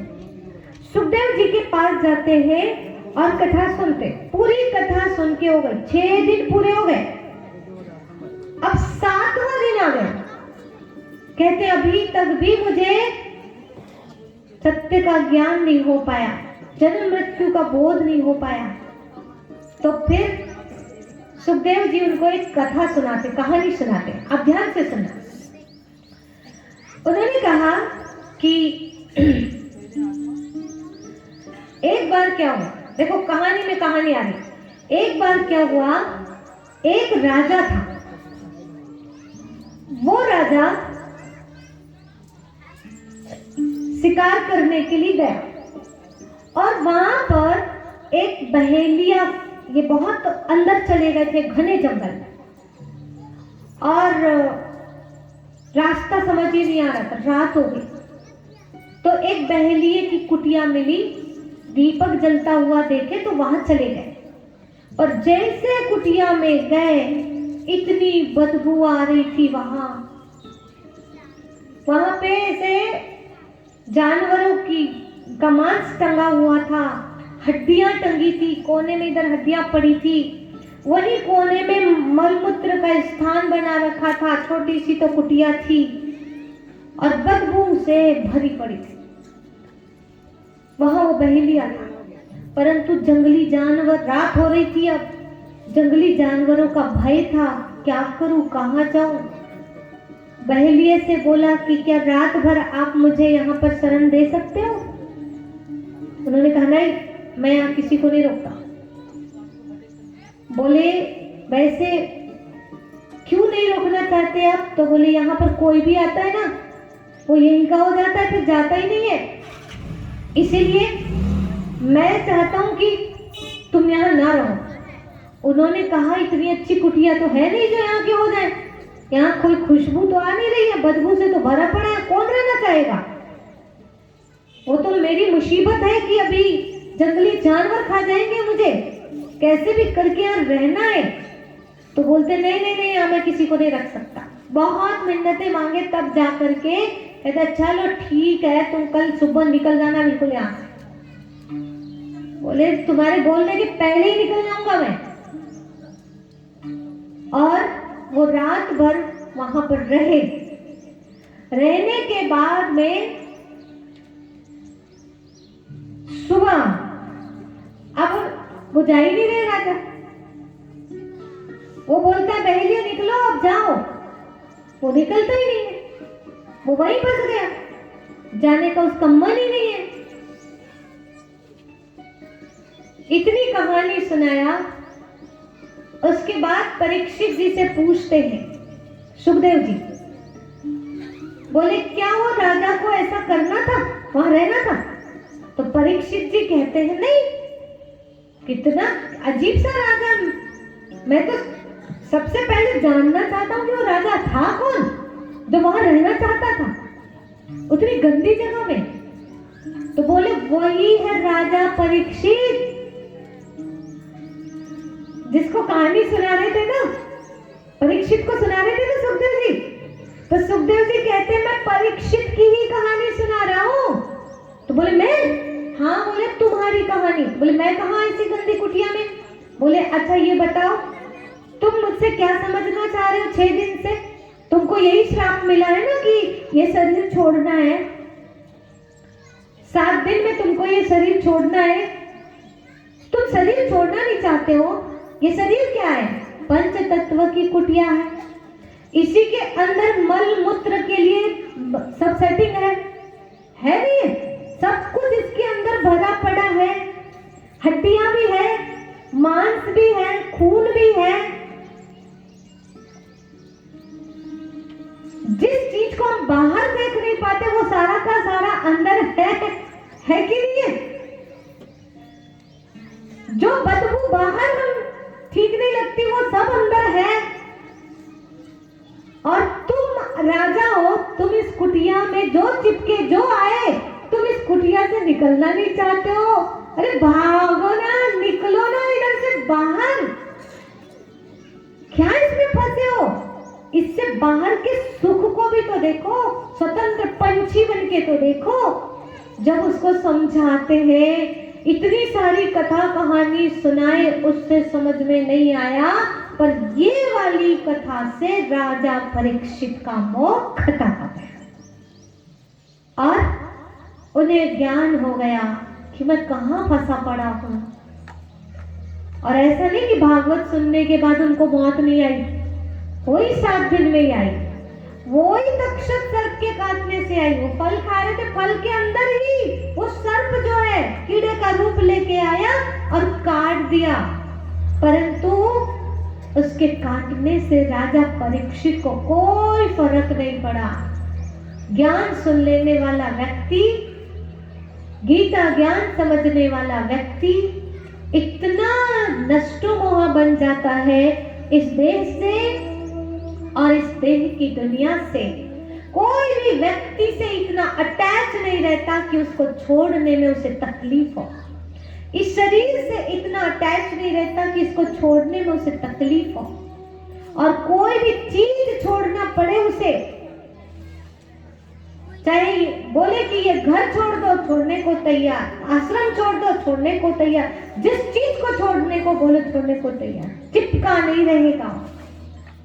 ये ज्ञानियों के लक्षण है। तो राजा परीक्षित को तो समझ में आ गया, लेकिन हम लोगों की समझ में कब आएगा? हम भी तो 7 ही दिन में जाने वाले हैं ना।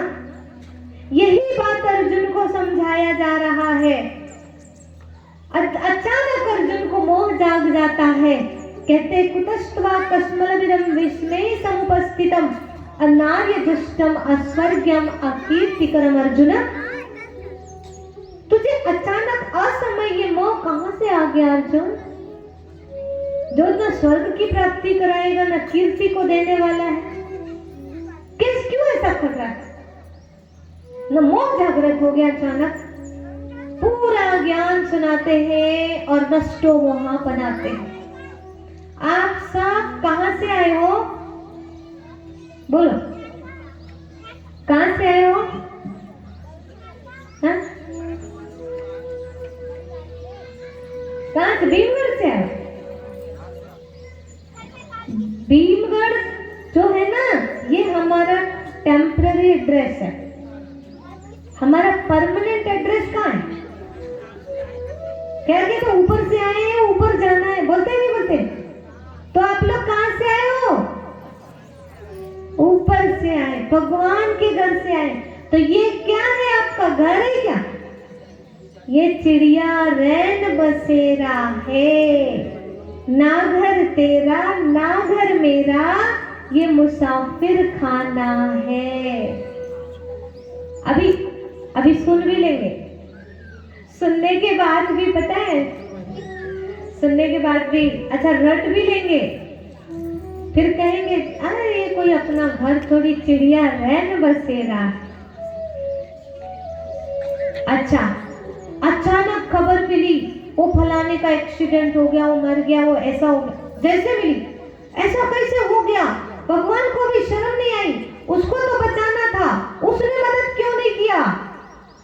कभी कभी तो इतना तक बोलते लोग, क्यों तुम तो ओम शांति में जुड़े हो, तुम्हारे बच्चे को भगवान ने क्यों नहीं बचाया, तुम्हारे पति को भगवान ने क्यों नहीं बचाया, तुम तो ओम शांति में जुड़े हो ना? लो जवाब दो। अच्छा, राम जी से जुड़ने वाले, दुर्गा जी से जुड़ने वाले नहीं मरते क्या? थोड़ी शर्म ही नहीं है इंसान को, क्या बोल रहा है, क्या बोलना चाहिए? एक तो वो दुखी है और फिर उसको इस टाइप की बातें, अरे तुम्हारा पति मर गया, तुम्हारी ओम शांति वालों ने बचाए नहीं, तुम्हारे भगवान ने, तुम्हारे बाबा ने बचाए नहीं, ये कोई तरीका है बोलने का? स्वयं अर्जुन, जहां स्वयं भगवान ज्ञान दे रहे थे, उनका बेटा को नहीं बचा पाए। पांडवों के 5 बच्चे मर गए और एक बेटा अभिमन्यु था, वो भी मर गया, जवान बेटा। आप सोचो, अभी शादी बस हुई है, वो मर गया, तब भगवान सामने थे। जिसकी मौत जिस दिन आएगी ना, उस दिन उसको जाना ही पड़ेगा। अब ओम शांति से जुड़ जाओ, चाहे गायत्री परिवार से जुड़ जाओ, चाहे साईं बाबा से जुड़ जाओ, साईं बाबा को खुद शरीर छोड़ना पड़ा, जबकि उनकी डेट अभी आगे थी, ऐसे कुछ हुआ था ना। लेकिन जिस आगे माना इतने जल्दी जाने का नहीं था, ऐसे कुछ बात चल रही थी जब उन्होंने शरीर छोड़ा। कुछ कोई नहीं चलेगा, काल के आगे किसी का रोल नहीं, भगवान भी इंटरफेयर नहीं कर सकता इसमें। इसलिए इस टाइप का कभी भी बोलना नहीं चाहिए। ये कौन बोलता है? अज्ञानी लोग बोलते हैं, कम बुद्धि के, अंधश्रद्धालु, रूढ़िवादी लोग बोलते हैं, जिनमें अक्ल नहीं है, अभी साधारण है, वो बोलते हैं ऐसी बातें। जिसने गीता पढ़ी है, गीता का ज्ञान है, वो ऐसे शब्द नहीं बोलता।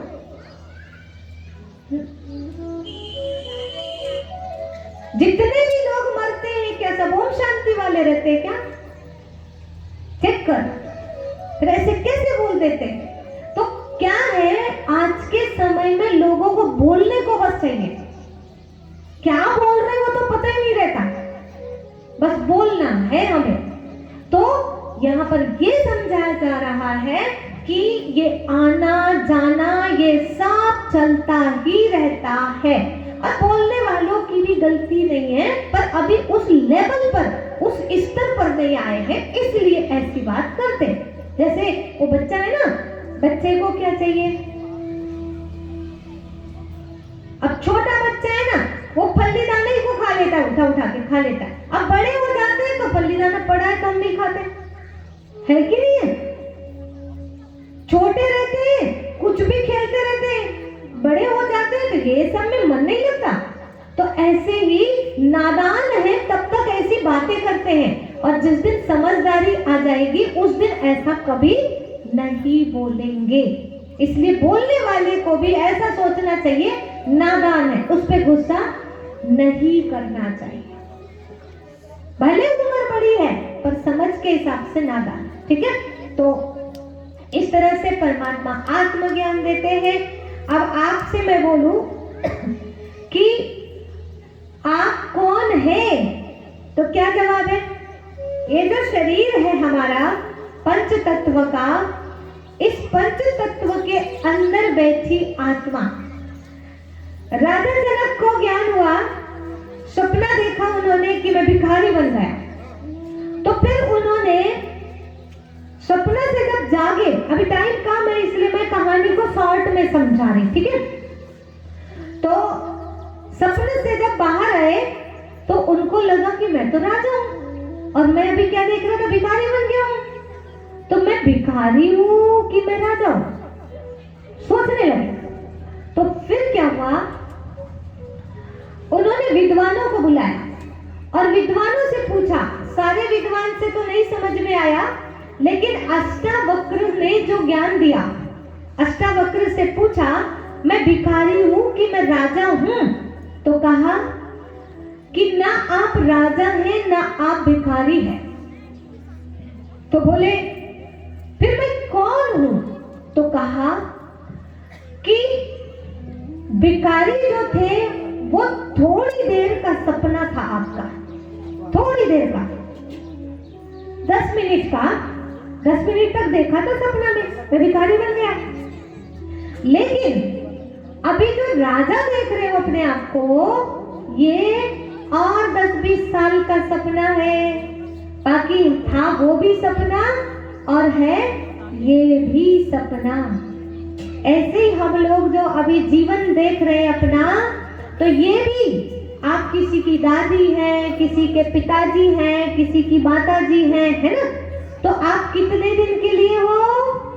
बोलो, कितने दिन के लिए हो? कोई भरोसा नहीं है, ये सपना कब टूट जाए कोई भरोसा नहीं है।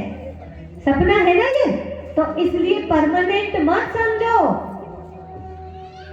कहीं भी जाना पड़ सकता है, इस बात को सदा याद रखना चाहिए।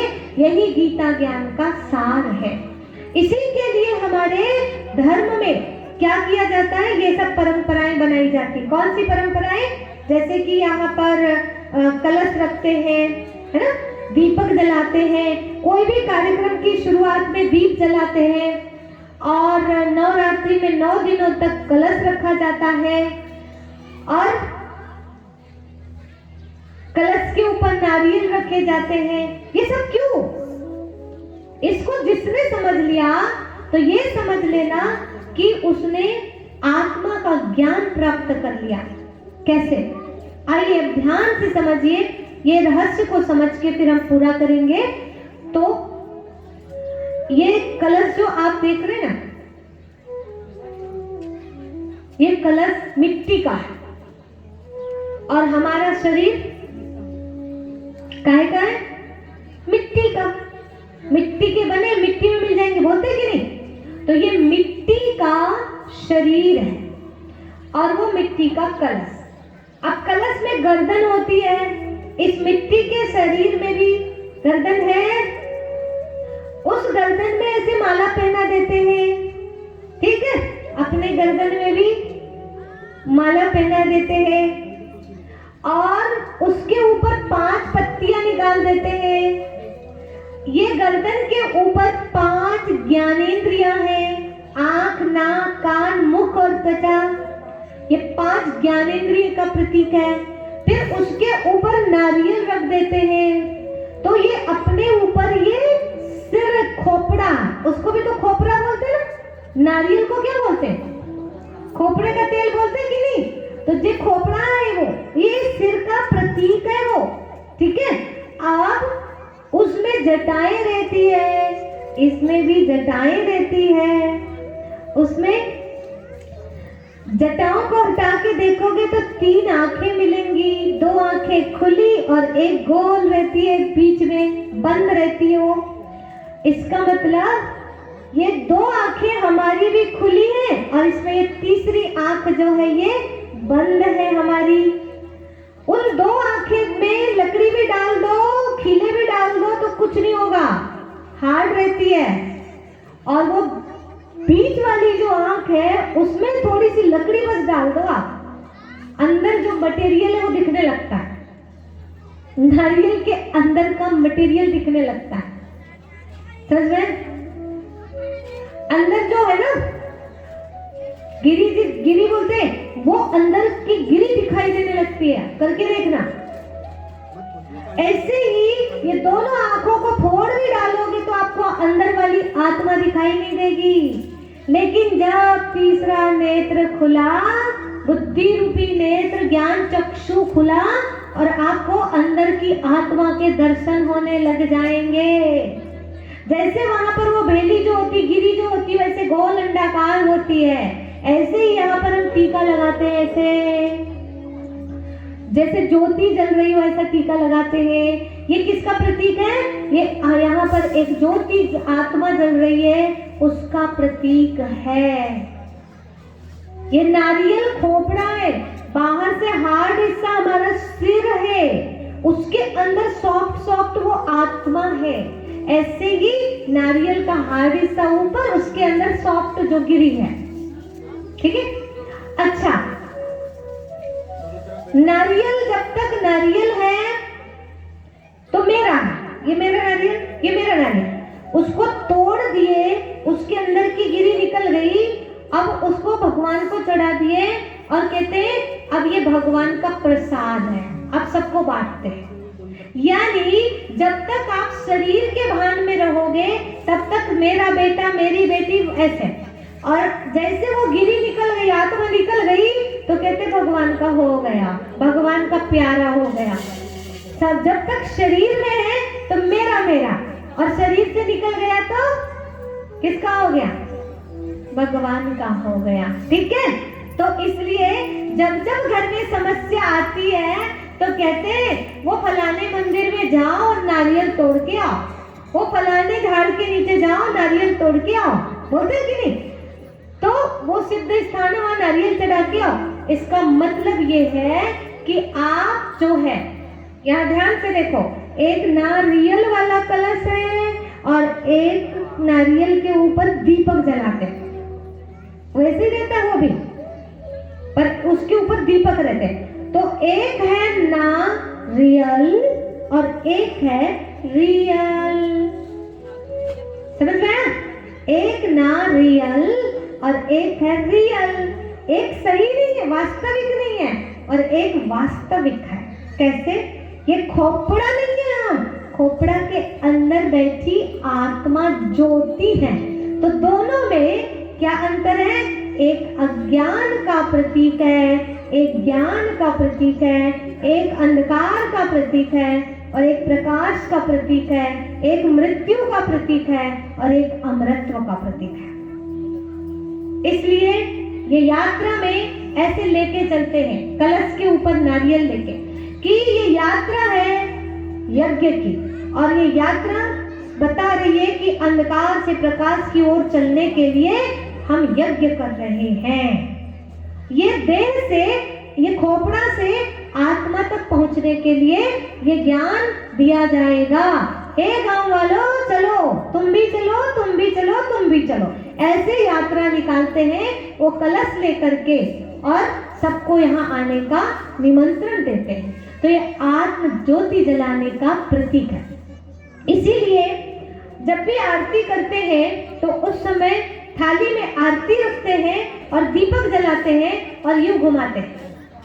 अब ये जलाना माना ये कर्म कांड है, लेकिन इसका सूक्ष्म रूप है। जैसे हम लोगों के यहाँ पे भले जलाते नहीं है, ऐसे आरती रख के उसमें दीपक नहीं जलाएंगे, ऐसे दीपक जला लेते हैं, पर ऐसे रोज की आदत नहीं है। वो बता रही हूँ मैं, क्यों नहीं करते, क्यों करना चाहिए, सब करते हैं वो ठीक है, पर हमारे यहाँ नहीं करते। तो इसका मतलब ये मत सोचना कि हम उसको मानते नहीं, मानते ना होते तो बताते क्यों।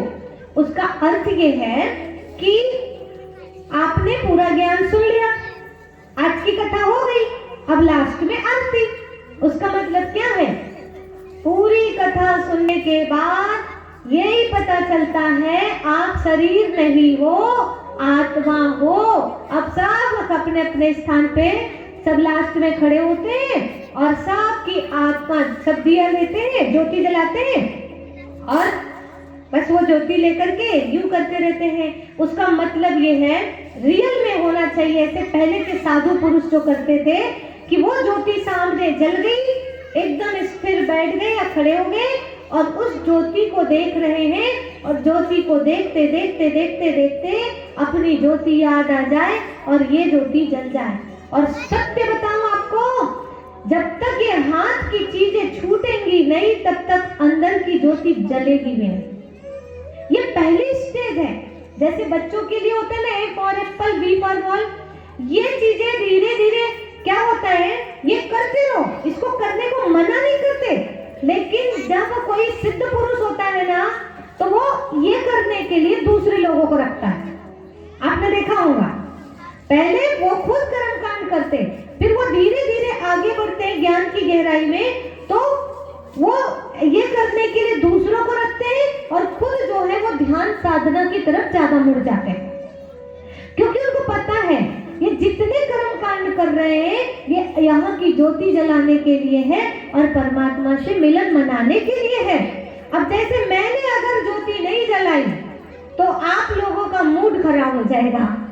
ये देख, मैं बता रही हूँ कि एक साधारण व्यक्ति की सोच कैसी, उनने ऐसा क्यों नहीं किया, उनने ऐसा क्यों नहीं किया। आप इन चीजों में मत जाओ, आप ये देखो कि उसके रियल भाव में गए कि नहीं गए। हमारी ज्योति जलना चाहिए, मेन चीज है ना। अब जो सही में अच्छे से आरती कर रहा है वो क्या करेगा, बड़े प्यार से धार लेगा और उस दीपक को, उस ज्योति को देखेगा और उस ज्योति को देखेगा, उसमें स्थिरता लाएगा और ध्यान के द्वारा वो ज्योति को यहाँ पर महसूस करेगा। मैं भी कराऊंगी आपको, वही अभ्यास कराऊंगी, ठीक है।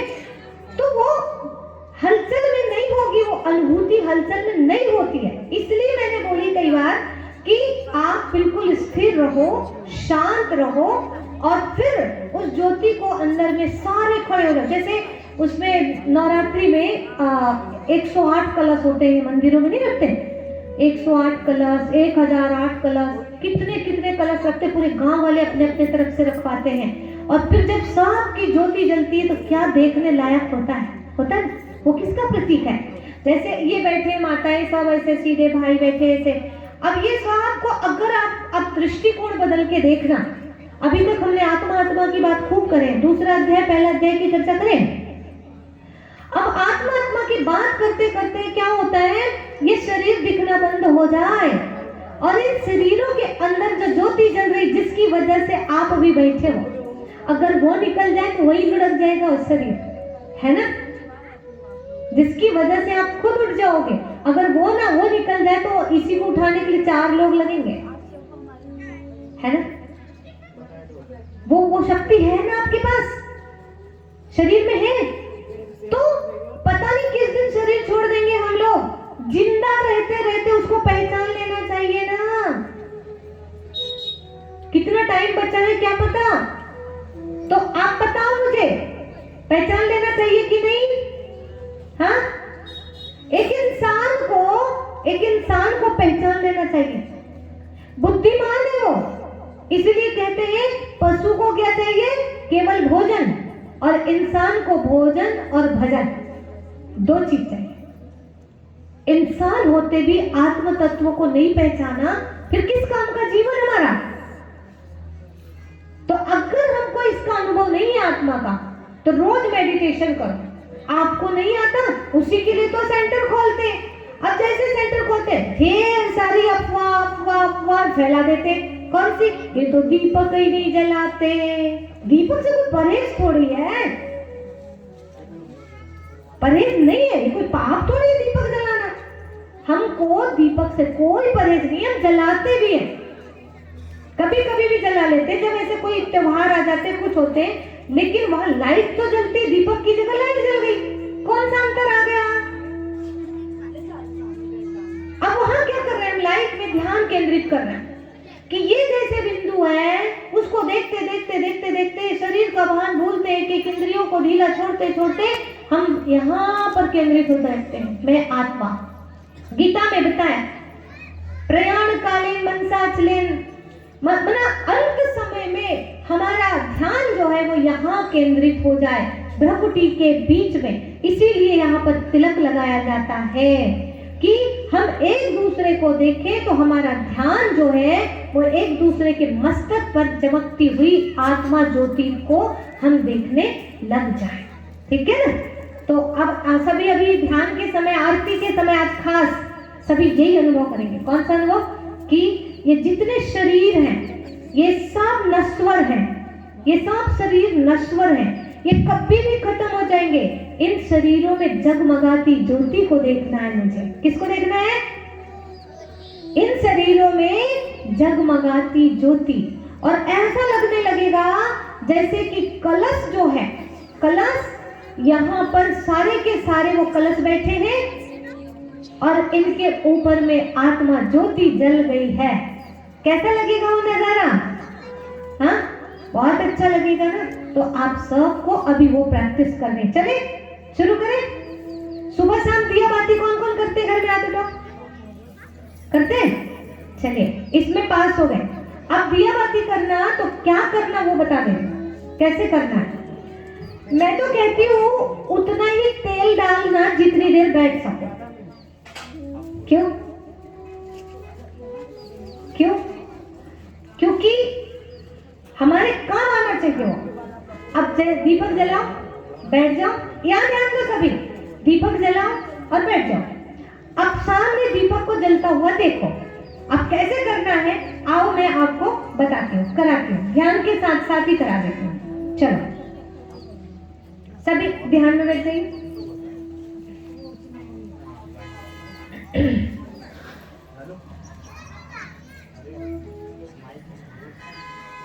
सभी ध्यान की पोजीशन में बैठ जाएं और महसूस करें कि मैं बिल्कुल अकेली बैठी हूं और अपने पूजा वाले स्थान पे बैठ जाएं।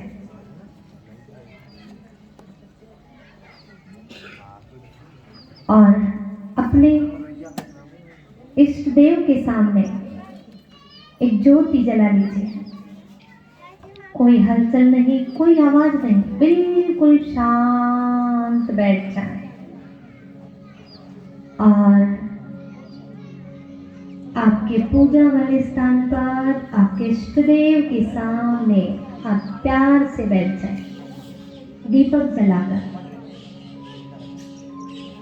अब जलती हुई ज्योति की लौ को देखें। जैसे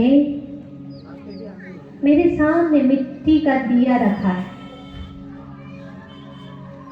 ऐसे ही ये मेरा शरीर मिट्टी का है। जड़ बना दे इसे, बिल्कुल जड़ मिट्टी का। हल्का छोड़ दे हाथ पैर भुजाओं को, पूरे सिर को एकदम हल्का छोड़ दे। रिलैक्स, शांत हो रहा है शरीर का एक एक अंग। और अब अपने मस्तक को ढीला छोड़ दें, बिल्कुल ढीला। आंखों की पलकों को भी बिल्कुल हल्का।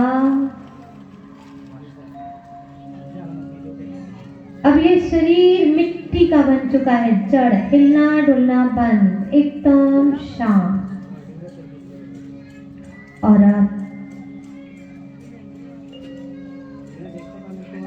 अपने सामने जलते हुए दीपक को देखिए और दीपक की ज्योति की लौ को देखिए।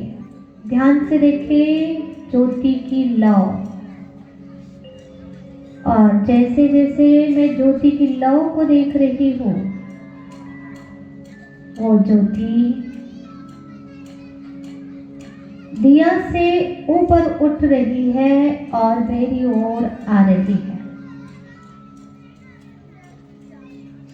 और मेरी दोनों आंखों के बीच में आकर स्थिर हो जाती है ज्योति की लौ और धीरे से प्रकृति के बीच में आज्ञा चक्र में समा जाती है। जलती हुई ज्योति मेरे अंदर समा चुकी है। ध्यान से देखिए, पूरा ध्यान आज्ञा चक्र पर, भूर्व मध्य, अपने प्राण को स्थापित करें प्रकृति के मध्य में। और जैसे ज्योति की लौ ऊपर की ओर आगे बढ़ते दिखाई देती है ऊपर, क्योंकि उसका स्रोत ऊपर है, सूर्य। वो ज्योति अपने स्रोत से मिलने के लिए तत्पर है। ऐसे मैं आत्मा परम धाम से आई हूँ, प्रकृति के बीच में, दोनों आंखों के बीच में जल रही है ये आत्मा। ज्योति को देखे स्पष्ट। और मैं आत्मा परमात्मा की ओर, परम धाम की ओर आकर्षित हो रही। अब ज्योति बन जाए सभी, शरीर को ढीला छोड़ दें, मिट्टी का देह है। आत्मा ज्योति पर 3 मिनट के लिए सभी केंद्रित कर लें अपने आप को। मैं ज्योति हूँ, प्रकाश पुंज हूँ और निरंतर जलती हुई ज्योति का दर्शन करें 3 मिनट के लिए, एकदम शांत होकर। ये शरीर का भान भूलता जा रहा है, देह में रहते विदेही बनते जा रहे हैं और ये आत्मा का प्रकाश पूरे मस्तिष्क में फैल रहा है। ये ज्योति शांति की ज्योति है, शांति का प्रकाश निकल रहा है। आत्मा ज्योति का दर्शन करें 5 मिनट गहराई से।